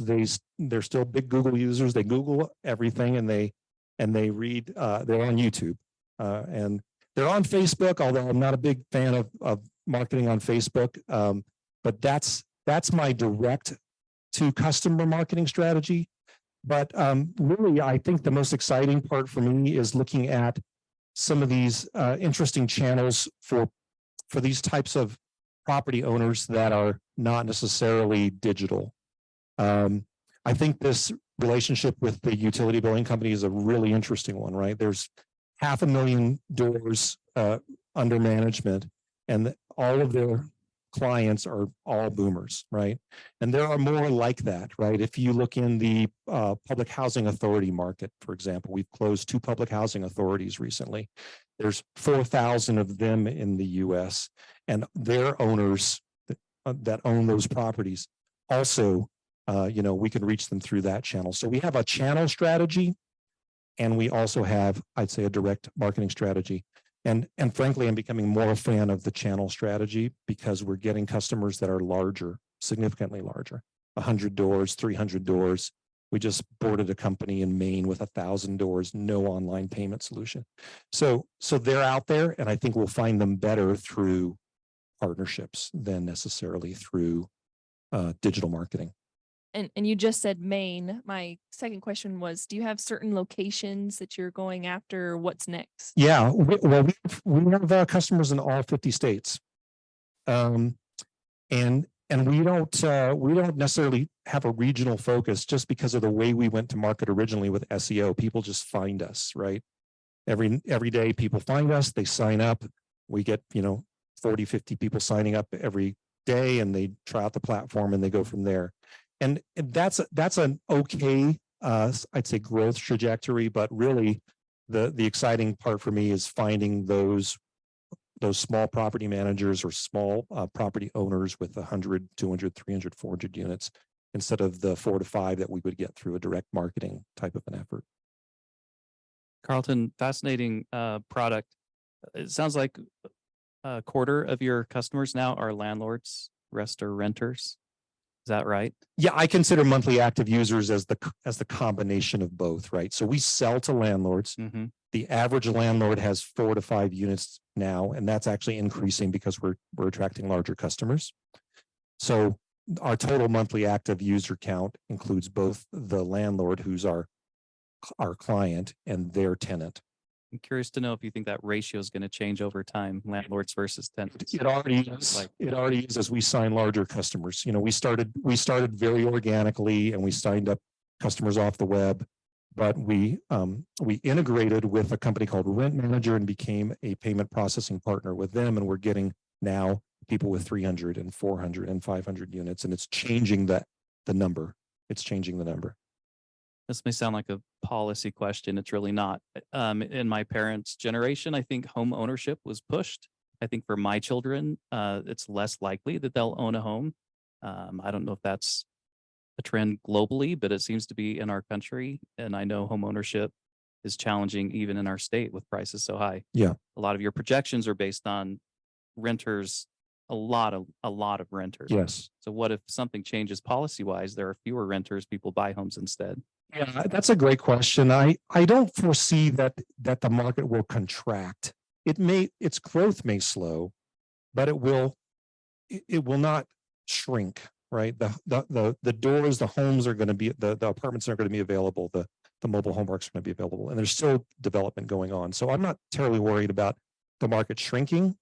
And the other thing that's kind of playing into this is, the owners of those, like you just said, they're getting older, and they're transitioning stuff to younger generations, or they're trying to, get free from the day-to-day of just managing their stuff, and they have to kind of move online to be able to do that. So I think the opportunity continues. What's your biggest constraint to 2024 revenue? Biggest constraint. Well, I think the platform is going to scale just fine. I think that our biggest constraint, because I want to triple this year and then triple again next year, will be the pace at which I can work with my channel partners to board customers. We literally have that pipeline of 500,000 doors. Just like, now how fast can we move is the question, and that's what we want to do. So that's why I want to put some money behind having a full-time. It's not really an onboarding, but an account management type person that can actually go and work with my partner. And then, I can only do so much. I've closed the first 3 or 4 of those customers, right? But, I can't do all of that stuff myself. So As you look towards $3 million in ARR and beyond that, where do you think you need to get to be interesting to be acquired? Yeah. And who would you see as a potential acquisition? Yeah, partner? great question. So I come out of the payment space. I've been a part of 2 other acquisitions in the payment space. One, Payline Data, which was Jeff Shea, who's one of my investors and advisors, and myself, we sold that business in 2016. And then I exited business 360 Payments in 2018. We built that, sold it. So there are payments providers that would love a vertical software solution, and they are not good at building them. They buy them. And so my expectation is that quite possibly the processor that's doing our back end right now is our acquirer or someone similar to them, because they love vertical software solutions. They just are not good at building them.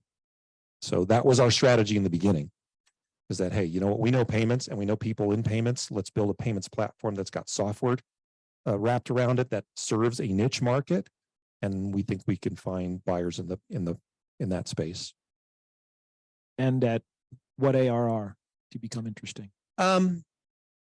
Well, when I do the math, I think if I can get 100,000 landlords doing $1,000 a year, that's $100 million in revenue, which is $1 billion company if you just use a 10x valuation. So 100,000 landlords out of 11 million, which is, you call it down to 8 million, which is our target, is a relatively small percentage. But the revenue per door is actually very good. So then follow up. So 3 million to 100 million. How long? 2027. Triple, double, double.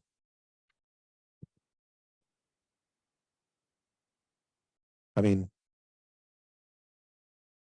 that's the plan. That's the goal. Thank you.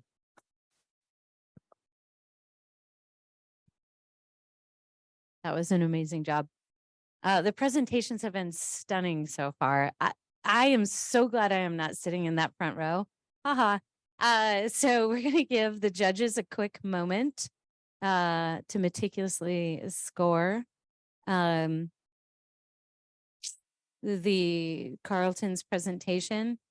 And I'm just going to do another reminder. If we can, yes, please. Thank you, Ray. I want to just say really quickly, Ray Smithson, if for the entrepreneurs in the room who don't know him, you should. He also is a very well-connected individual, always giving his time and efforts. He runs also pitch competitions, connect with founders and funders. Wonderful resource, especially for those who are early stage. And if you're not a founder, it's still relevant because I bet you do know one that needs people like Ray in their life. And you've probably seen how he's even managing me so well. Thank you, Ray. For those of you who are new, Kinect Capital was formerly known as venturecapital.org just a couple months ago. We did a branding change, and I think even the logo expresses exactly who we are. And more importantly, it takes 4 various components to really connect us, thus the name, and basic colors, bringing our diversity and representation. Anyways, we love to work with entrepreneurs. We do not care about how experienced you are, if you've ever raised funds before or not. If you think you need help and you would like to have a temporary advisory group, such as Tom Lund, who has done this hundreds and hundreds of times and knows exactly what it takes to plan and prepare for fundraising, come join us. Our mentoring programs are free. It's open to all. It's not only open to people in Utah, but across the United States. And our mentoring sessions are very structured and all virtual, so it's very easy to participate in. We also invite anyone who has a tale to tell to join us as a mentor. Or if you have a kid that is in college and is intimidated by money, financing, entrepreneurism, creating a business, they should come and join us as an intern. And the internship policy is super fun. It lasts on average 6 months. We put in a few hours a week, primarily all virtual. But they not only get access to these entrepreneurs, but also to the mentors as well. This is oftentimes a wonderful opportunity to inspire and to make things less intimidated. In particular, women, minorities who are in college, who are holding themselves back, even if they're not studying business, should absolutely apply, because this is a wonderful learning and observation role. We do not pay well, but other than that, it's really great. And then, of course, capital providers. Yes, we have some amazing angel investors in the, Carlton just loves me. We have amazing angel investors in the front row, and we are very thankful, as well as VCs, but we also work with debt and non-dilutive groups as well. And so each capital provider, especially in today's market with money not being so cheap anymore, are expecting entrepreneurs to be very well prepared. We invite capital providers at any stage of, exposure to participate in this, because having you present, having your voice heard is really important. And last and not least are the sponsors and foundations. So Pete's here from GoYo. He's one of our judges. They actually are one of our backers from a non-dilutive perspective, and they've been supportive of our nonprofit for years. We're really appreciative of having this sort of like corporate public service and private service integration. So that's a little bit more about Kinect Capital. Judges, did that give you enough time? Okay, awesome sauce. So I'm going to invite our final presenter up, Pam Sitterud from Dentacor. But let's see if I can get this part working. Baby steps. I'm gonna hide the floating thing, but occasionally it just comes down, so we just roll with it. Okay, and then forward, backwards. Yep. And it's right there. Okay.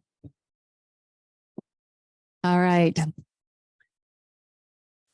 About 2 years ago, I took my children to get their semi-annual dental exams, which embarrassing enough was actually not that semi-annual. It had been many years for many reasons that I think are valid. It is really hard to get work off, number one. Number two, to corral children into a waiting room. Any mother here knows this, difficult. Three, and really the real reason is the drills and the medicinal smell trigger my PTSD over every dental experience I've ever had. So come to find out, it actually is well-founded, no reluctance. What was supposed to be an hour and a half was 3. And my then 14-year-old was said to have 12 cavities. Now, this boy in particular was not winning any awards in his oral health care. I knew that. But 12 seemed a bit excessive. So I sent the x-rays to my dental friend, who reported back to me he actually had 6 cavities, which is very frustrating. I expressed to him how horrible the experience had been, and he told me he'd created a model many years earlier that created transparency in the industry and convenience. I was fascinated. That was the first conversation we had about the company now called Dentacor.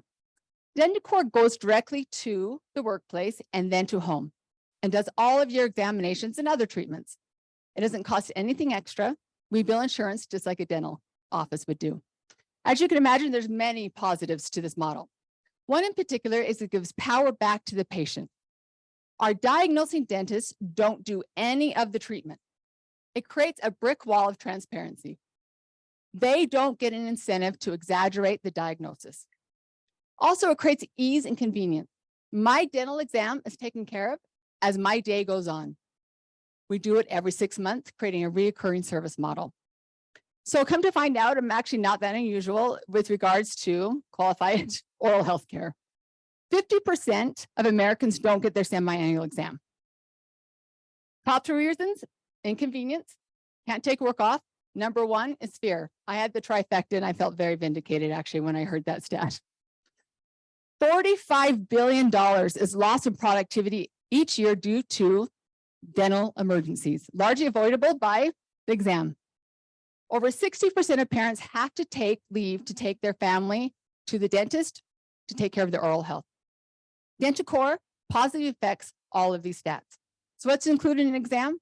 A full mouth x-ray, intraoral video that does a full exam, scaling and polishing, and fluoride and a care kit.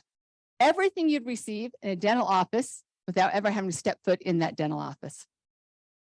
This all comes at a 58% gross margin because of some of them, we'll talk later, of the automations and efficiencies we created. We also have 3 more treatments, primarily from home. I'll focus on the last one, orthodontics. We can take care of the full orthodontic care as of in 2 weeks with our partnership with Invisalign, completely from home, and we provide financing on top of that. So what happens after? We send all of the information to our diagnosing dentists who create a treatment plan. That's created to, sent to the patient, and then we do it again in 6 months, creating once again the recurring service model. I've created my career largely by identifying and resolving what we call critical issues of scale, largely in the service industries, and they have a lot. It is hard to scale service. When you identify and resolve critical issues of scale, you create opportunity to get ahead of the competition and to maximize your profit. We have identified 4 critical issues of scale within DentaCore. As with almost all service industries, how you resolve it is through automation. Automations software creates efficiency and effectiveness and eliminates or helps mitigate human error. Because we have automated 94%, we can do this. That's what brings in that 58% profit margin. We have some competitors in this field, not many. Because prior to COVID, the regulations and the equipment just wasn't up to par. We couldn't actually do this prior to COVID. Now there are 3 areas that we have some direct competition, but we found actually it's more of a partnership we can create with them. We'll explain that in just a bit. Large organizations like Gent Dental, they go and camp there and create a dental treatment plan there. Mobile orthodontics, which we've already talked about, our partnership with Invisalign, and then care centers, which we've now just closed 2 care centers going in with their partnering dentist to do all the exams. This is all possible because of our complementary target market. Our target market for at home is companies 20+ employees that offer health insurance. That gives us just under 1 million qualifying employees. The 3 verticals we use to find these is direct to the company, group benefit brokers, and associations and PEOs. Our in-home is 3+ members that have dental insurance. That gives us about 340,000 households within Utah, with 3 target markets going for, we schedule directly from the at work examination days. Social media is a really big one, so we find a lot of the moms, and fundraising. We've been able to capitalize on these target markets largely because of our founding team and our leadership team. Our founding team consists of Nathan Wilson, who's spent his career in sales leadership and developed 3 door-to-door companies. Myself has been in process development and software development that fortifies processes. And then our Dr. Dax, who's a 14-year pediatric specialist and who I sent the x-rays to 2 years ago. Our leadership team, we are so proud of. This is our young genius, Mauricio, whose brainchild is a 94% automation. He's brilliant. Ryan Nilsson just came on. He was one of our advisors, and now just full-time, he actually has run incredible sales teams. The likes of what Sprint was one of his companies he worked for. And Cindy Marin, 30 years as a hygienist and running dental offices. She just came on full-time too. She was one of our advisors. We've been really busy over 2 years. If you can see all of that, I'll tell you what it says. These are all the things we have done. We've talked about much of it. In particular, our industry and HIPAA is what we're most proud of. This was very difficult to get to. To create compliance and HIPAA and industry compliance and keep an exceptional experience. We've done this by a very rigid hiring protocol, a training regimen, and a QA department that QAs our equipment and our processes on a daily basis. That's how we can keep the quality up and still maintain that regulation. What we're most excited about right now is our partnering with Cigna as of tomorrow. We finalized the deal tomorrow. About a month ago, thank you for that. About a month ago, we ended our first day at Backcountry. We did a full examination on their, it was our largest organization yet. By the end of the day, their HR department had contacted Cigna and said, you need to get this company in to all of your clients. Within 2 days, we were talking to their head vice president, which is surreal. And it's taken us a month to fill everything out. And tomorrow's the day. We'll come into all of their target demographics that we qualify for and do the same thing we did Backcountry. Our milestones that we've hit, or that we're going to hit because of this motivation that we've gone through. This quarter, we're going to add orthodontics and get our sales team robust. Quarter 3 is our marketing quarter. And quarter 4, which looks like we're actually going to hit a little bit early, we're going to open up new states, Texas and Arizona in particular. Why those 2 states? They get reimbursement rates 3 times the amount of Utah. They're the top 2 states in the nation. I'm going to give you a guess. What's the bottom state? Utah. Yep. So if we can make it here, we can make it anywhere. Taking those milestones, this is our projected revenue. You can see what happens when you triple your revenue in in a third of your states, and the exponential growth that a recurring service model creates. Looking to the future, we started to create this as a franchise model. And that seems right in this model for sure. But over the last 3 weeks, Cigna is not just talking about partnership, but they're talking about acquisition as well. And this seems to be a very attractive model for a lot of these insurance companies. So we don't have to do one or the other. We'd like to create both. This is when a partnership comes in, a funding partner. We need someone not just for the monetary advantage, but for expertise too. We'd love to create this foundation that prepares us for acquisition. We have 3 funding strategies. Build the core team. We're asking for $150,000 for that. Primarily our IT team, our provider team, and our marketing team. Implement the marketing strategy that has the whole lot of social media. That's where we get our at home. Also has campaigns for sponsorship and billboard. And acquire and upgrade equipment, in particular ortho and our 3D imaging. We're asking for $400,000.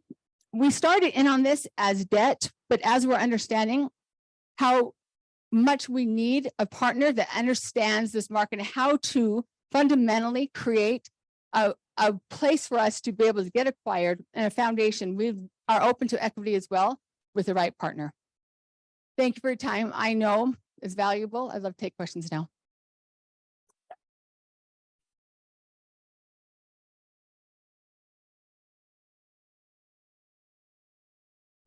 $400,000 raise seems small for what you're creating. Yeah. Help me understand a little bit like what kind of runway that gives you, especially, as your business expands, your fixed costs in terms of your labor and equipment, correct. which are pretty high, I would imagine, are going to increase as Yeah. well. So help me understand the runway that you have. Because we can create sales so quickly with this, this gives us a year runway. We have a very lean team because of our automations. So our team is very lean and we can create sales fast. So we can actually sell ourselves out of this too. So we have a sales team with Ryan and these companies come in quick and we get reimbursements within 3 to 4 weeks. So our money hits fast, our revenue. Pam, good to see you again. Ted. Great progress. You Yeah, saw it congratulations. early on. Yeah, no, it's fun to see where you've gotten to. Congratulations on the Cigna partnership. That's Yeah, excellent. it's exciting. So I'm going to ask you the same question I've asked other people. And what do you think your biggest risk to 2024 revenue is? Given where you are, you're 1 quarter into 2023. You seem to have a good handle on 2023. What's your biggest risk to hit your 2024 number? Good question. To hit the 2024 number is going to be providers. We largely depend on hygienists. With this new 3D imaging, actually the dental portion of it, 3D imaging does a lot and the dentist looks and signs off on it. But the hygienist is really the heart of what we do. They go into someone's home. And so there's certain personality, they have to have the qualifications, and that's difficult to find. To this point, we have found what we need. So when we're looking at these numbers, we can get the cells. It's the hygienists that have the right personality to create that exceptional experience. With our hiring protocol, we found that we find them quickly and we make less mistakes. And how do you incentivize the hygienist, right? Because Really good question. there's a minimum amount of money that people need to make to survive. Yeah. But good service workers like an upside. That's a very good question. We actually compensate them for per performance. So they actually get industry standard, a little bit above that as a salary, and then coming in with their surveys and their quality of work from the dentists, That's how we compensate them beyond that. So it's more of a business model than an office model. And to find the hygienists and medical workers in particular have a very formulaic personality we found. So to be able to take a risk on something like that is a little more difficult to find them. But they have to wrap their brain around, their minds around a company, a business model as opposed to an in-office model. And we found some really exceptional ones. Cindy in particular has a large network that's helped us a lot. And we found her and she is amazing with what we just talked about, this business understanding. You've touched on my question. I figured it was a dental hygienist that Mhm. had to go travel and perform the service. And I'd imagine you're dependent upon, finding them and them getting trained and certified, all those things. Your business is a traveling business. So my question is around the risk of your equipment and your personnel on the road and accidents. What does that look like for you? We are heavily insured. That's what it looks like. We're heavily insured. And because it's a new model, quite frankly, it was very difficult. That's what slowed us down before we could actually jump in there and start making sales. We had to find an insurance company that would take a risk on us. So we have what we call our quick quit. We engineered it over 18 months that secures the equipment. It was difficult. And to make it light enough for a woman, in particular a woman, these are usually women that go into these homes and into the offices, it had to be light enough. It's not to be under 20 pounds, which was quite a task to do. It goes on their back and they set it right down, open up, setups in 5 minutes, cleanups in 7. So we do it very, very quickly. We'll probably end up getting a patent on that. And we're heavily insured is your answer. We spend a lot of money on that. I may have misunderstood your quarterly projections Mhm. page, but it says you're monetizing in Q4. Is that correct? Sorry, that's monetizing. I skipped over that one because it's a smaller portion of what we do. We're monetizing our preferred provider program, meaning we give these all these treatment plans. Majority of them do not have dentists. So we have a very large pool of referrals. With this regulation inside of the dental industry, they don't allow us to do a direct referral. I can't directly give you as a dentist and you give me some money back. They don't allow that. So we have to have a shell company that's around that, and it takes a little bit of time. So I say monetize preferred provider program. That's what we're doing. At this point, we give the referrals away to 5-star dentists with understanding they'll donate some time to some of our other nonprofit work. So what is your revenue right now? Our revenue right now, we started become revenue positive in March, and we're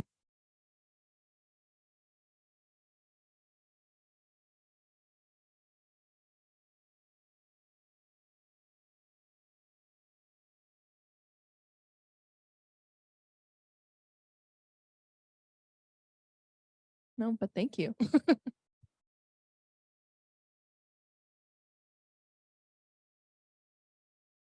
Hello? Yes. Well, how ironic. The mic dies right at the end. Thank you so much. Pam, that was a fantastic job. What I'm going to do is give a couple of moments for the judges to finish. And let me just stop sharing.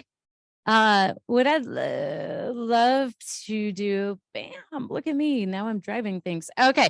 I would love to ask the CEOs to come on back up on stage because I am seriously blown away with everyone's presentation today. I mean, flawless. No one even stuttered. I did. I've made mistakes. I guess I took everyone's mistakes, but come on up, come on back. We owe you guys a massive, impressive round of applause.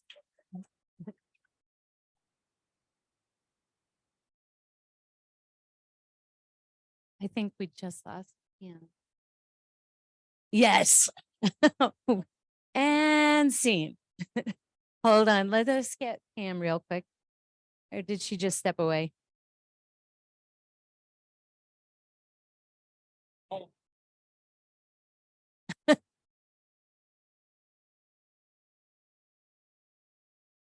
Yeah, we're missing Pam. We know Pam, we love Pam. All right. Thank you for standing in for Pam. Really appreciate it. I'll let the those who are remote see. But that is pretty awesome, you guys. Thank you so much.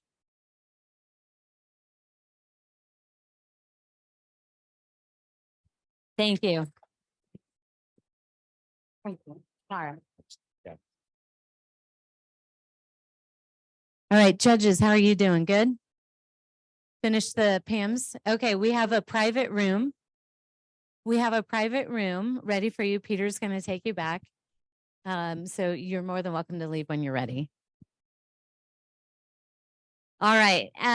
With this moment of time, I'm going to pull up my Alliance Bernstein friends onto the stage along with me, because as we were mentioning before, we're launching the announcement of the Kinect Capital Alumni Program.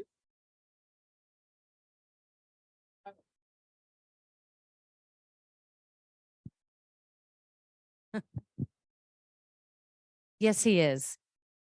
We have a chatty Tyler in the back. Come on in. We're going to put you on stage. So if I could just take a quick moment, first talk about these three gentlemen, two of which have spent many, many sessions as mentors. And so we're deeply appreciative. Alliance Bernstein just recently became a partner and a sponsor with the idea of focusing all of their attention into extending the support and services for those who go through the program. And so Cameron and Ty, because you both were mentors, and Tyler, I don't believe you were a mentor. Okay. So yeah, the mentor of the mentor. It's like talking to Yoda. It's so great to have him here. Yes. Like, watch out for those swords. But here's the thing is that they were the ones that got this idea, being a mentor. So why don't you talk a little bit about the experience, the relationships, and why y'all wanted to continue this? Yeah, we were introduced to Kinect Capital back when it was VCO. And right off the get-go, we were just energized by being a part of a team that surrounded and support of an entrepreneur and their idea, right? And so just going through that process was very enlightening to us, because in our business model, we're typically experiencing the business owner relationship at the end, right before a transaction, helping think through those types of dynamics on the personal side. And so we kind of realized that, over the course of a year and a half or so working with VCO, that, hey, it'd be great if we could put together, Kinect Capital. It's a Freudian slip. Wouldn't it be great if we could put together a situation or a group that brought back alumni and almost in a peer-to-peer networking, curated content, focused conversations to help deal with not the problems of raising capital, but what are the challenges and opportunities now that we're facing as operators, scaling the business and proceeding forth. And so that's I think the vision. And so Bernstein, we're very thrilled and excited to be a part of this partnership with Kinect Capital and the Kinect Alumni Program.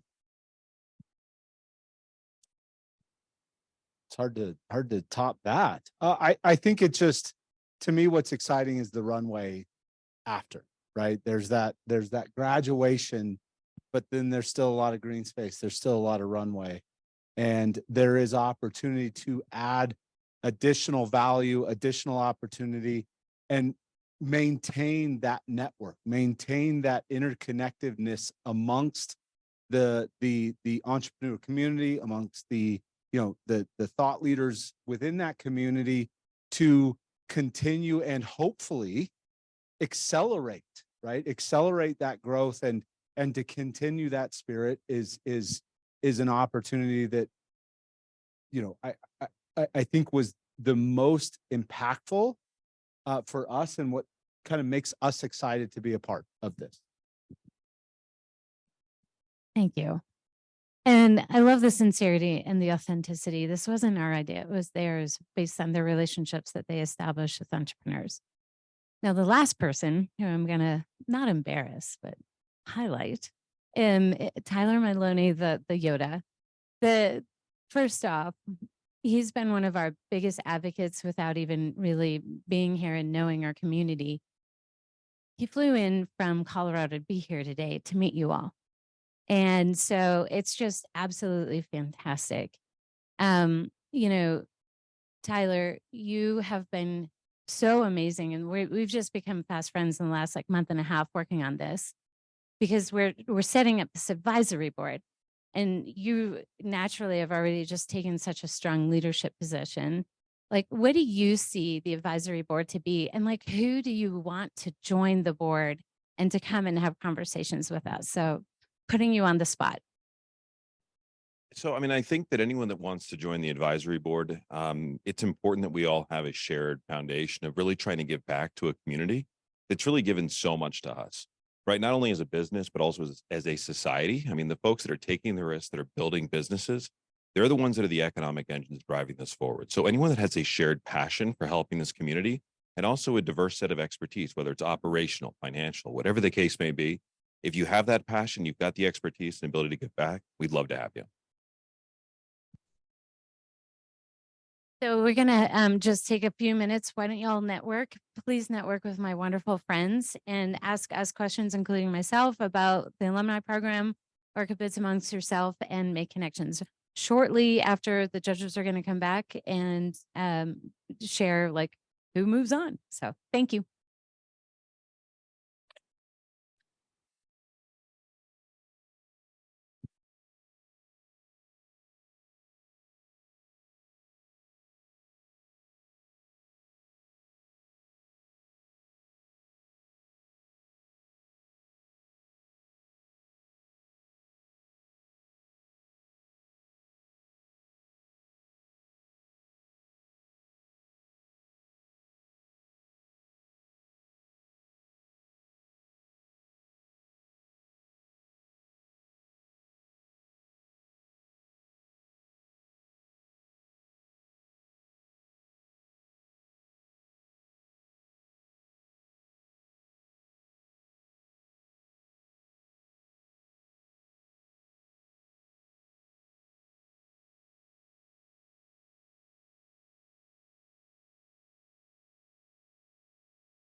Hi, everyone. Thank you so much for sticking with us.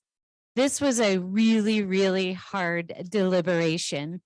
And I am really excited to announce these results. After deliberation, the team has decided that 2 are going to be semifinalists, which basically they will get a cash award for today. However, will not proceed onto One Utah Summit, correct? Yes, I nailed it. And then 3 are going to be competing at One Utah Summit on May 1st. So I am going to be announcing the 2 semifinalists today, and their cash award is $2,500 each. Okay, perfect. And the semifinalist is Carlton Van Putten from Pay Rent. Thank you, Carlton. That's fine. The second semifinalist is Annie Jurgensen from At Home Articulation. Congratulations, you two, to make it to the top 5 and to get $2,500. Like, I hope this is wonderful and you just have a great time with it. All right, so that means by process of elimination, we have 3 finalists that are moving on to the One Utah Summit. I'd first like to say congratulations to Greg Scott. There he is. SRT Labs, well done. The second is Pam Sitterud. Is Pam here or do we? Yes. Oh, thank you. Jax is here instead from Dentacor. So Dentacor is moving on. And we have DJ from Sawtooth. There you are. Yes. Congratulations. So get ready for a really fun Monday. Those who are interested in joining us at Davis Convention Center, you have to be in person. It's not being broadcasted, but that's okay because Davis Convention Center is actually really a neat place to be. Hope to see you there. We also have discount codes for people to attend. So come follow, contact us if you're interested in attending. Last but certainly not least, I would love to say thank you so much to the judges. I know how hard that was. You all asked wonderful questions. Really appreciate your participation and we're really excited. So thank you all. Have a wonderful night. Drive home safely and we'll see you next time.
Someone's jacket.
I like to live my life with planned spontaneity.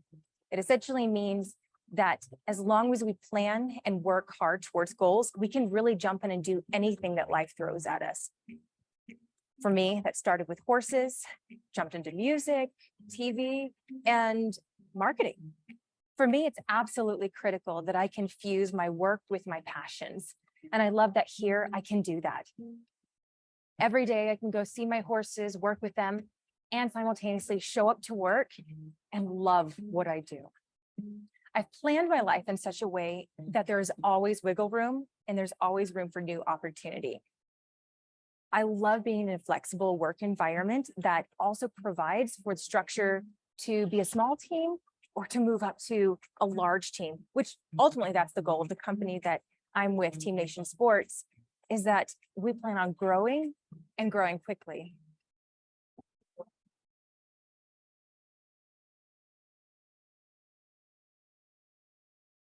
It's only water, it's either sink or swim. Can't hold back your light and expect to win. It's only water. Nobody can take that away from you. Oh, straight from the heart. Don't play a game. Don't suppress your fire, baby, let it burst.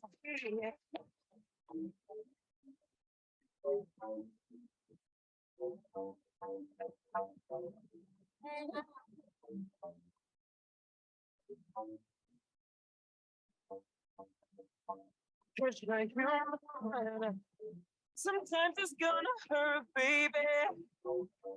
Just let your tears fall down. No need to worry about tomorrow, baby. Cause you got time to figure it out. It's only water. It's either sink or swim. Can't hold back your light and expect to win. Gotta go harder. Oh, you gotta learn. Don't suppress your fire, baby, let it burst.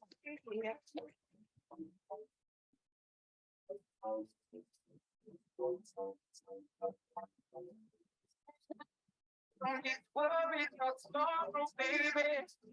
Cause you got time to figure it out. For Uplift Aerospace to function, we need flexibility as a company, where we're meeting, where we're working. And that's what we love about Kiln. We don't necessarily have to go to the office every day, but when we need it, we can be there, and it can be in different locations. The fun thing about being involved in aerospace is you actually get to say outer space. We're trying to create a marketplace or a way to people to relate and engage in space. Like the community aspect that Kiln gives us that freedom to really capitalize on our passions, our interests, on the things that we really do care about. Not only the work side of things, which we're both incredibly passionate about, but also gives me time to go out and play on my motorcycle, or for us to go and spend time outdoors, climbing, canyoneering, or whatever else it is that recharges our batteries so that we're able to have that work-life balance. If we can just remember, like, hey, this week we need to get out, or we need to spend a little more time with family. I think that's what it's all about, especially in startup life. Kiln is rad.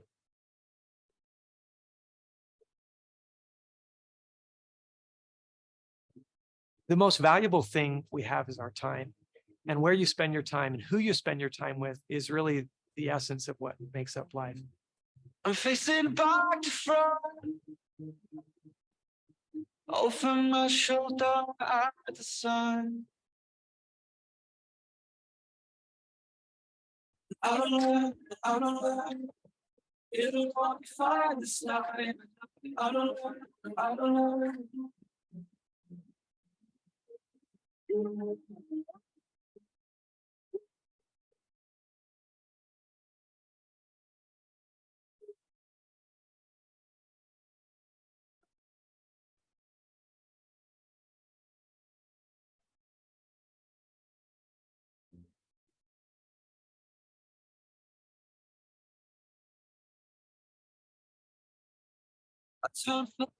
At Kiln, your growth isn't constricted by four walls. You don't need to know what your business will look like in 6 months or even 6 years. Eliminate risk and manage your monthly overhead in a space that can grow with you. Whether you're a team of 2 or 50, our flexible workspaces are thoughtfully crafted to meet the demands of the boardroom as well as the newest employee. Focus on building your business. Allow us to take care of the rest. Our spaces are designed to enable communication. When I'm designing a kiln space, my first thought is how to really build on collaboration with people using the space. As collaboration is such an important part of what we do at Kiln, the pieces of furniture, the way the environment is structured and how the space is organized really adds to the character and success of the Kiln space environment.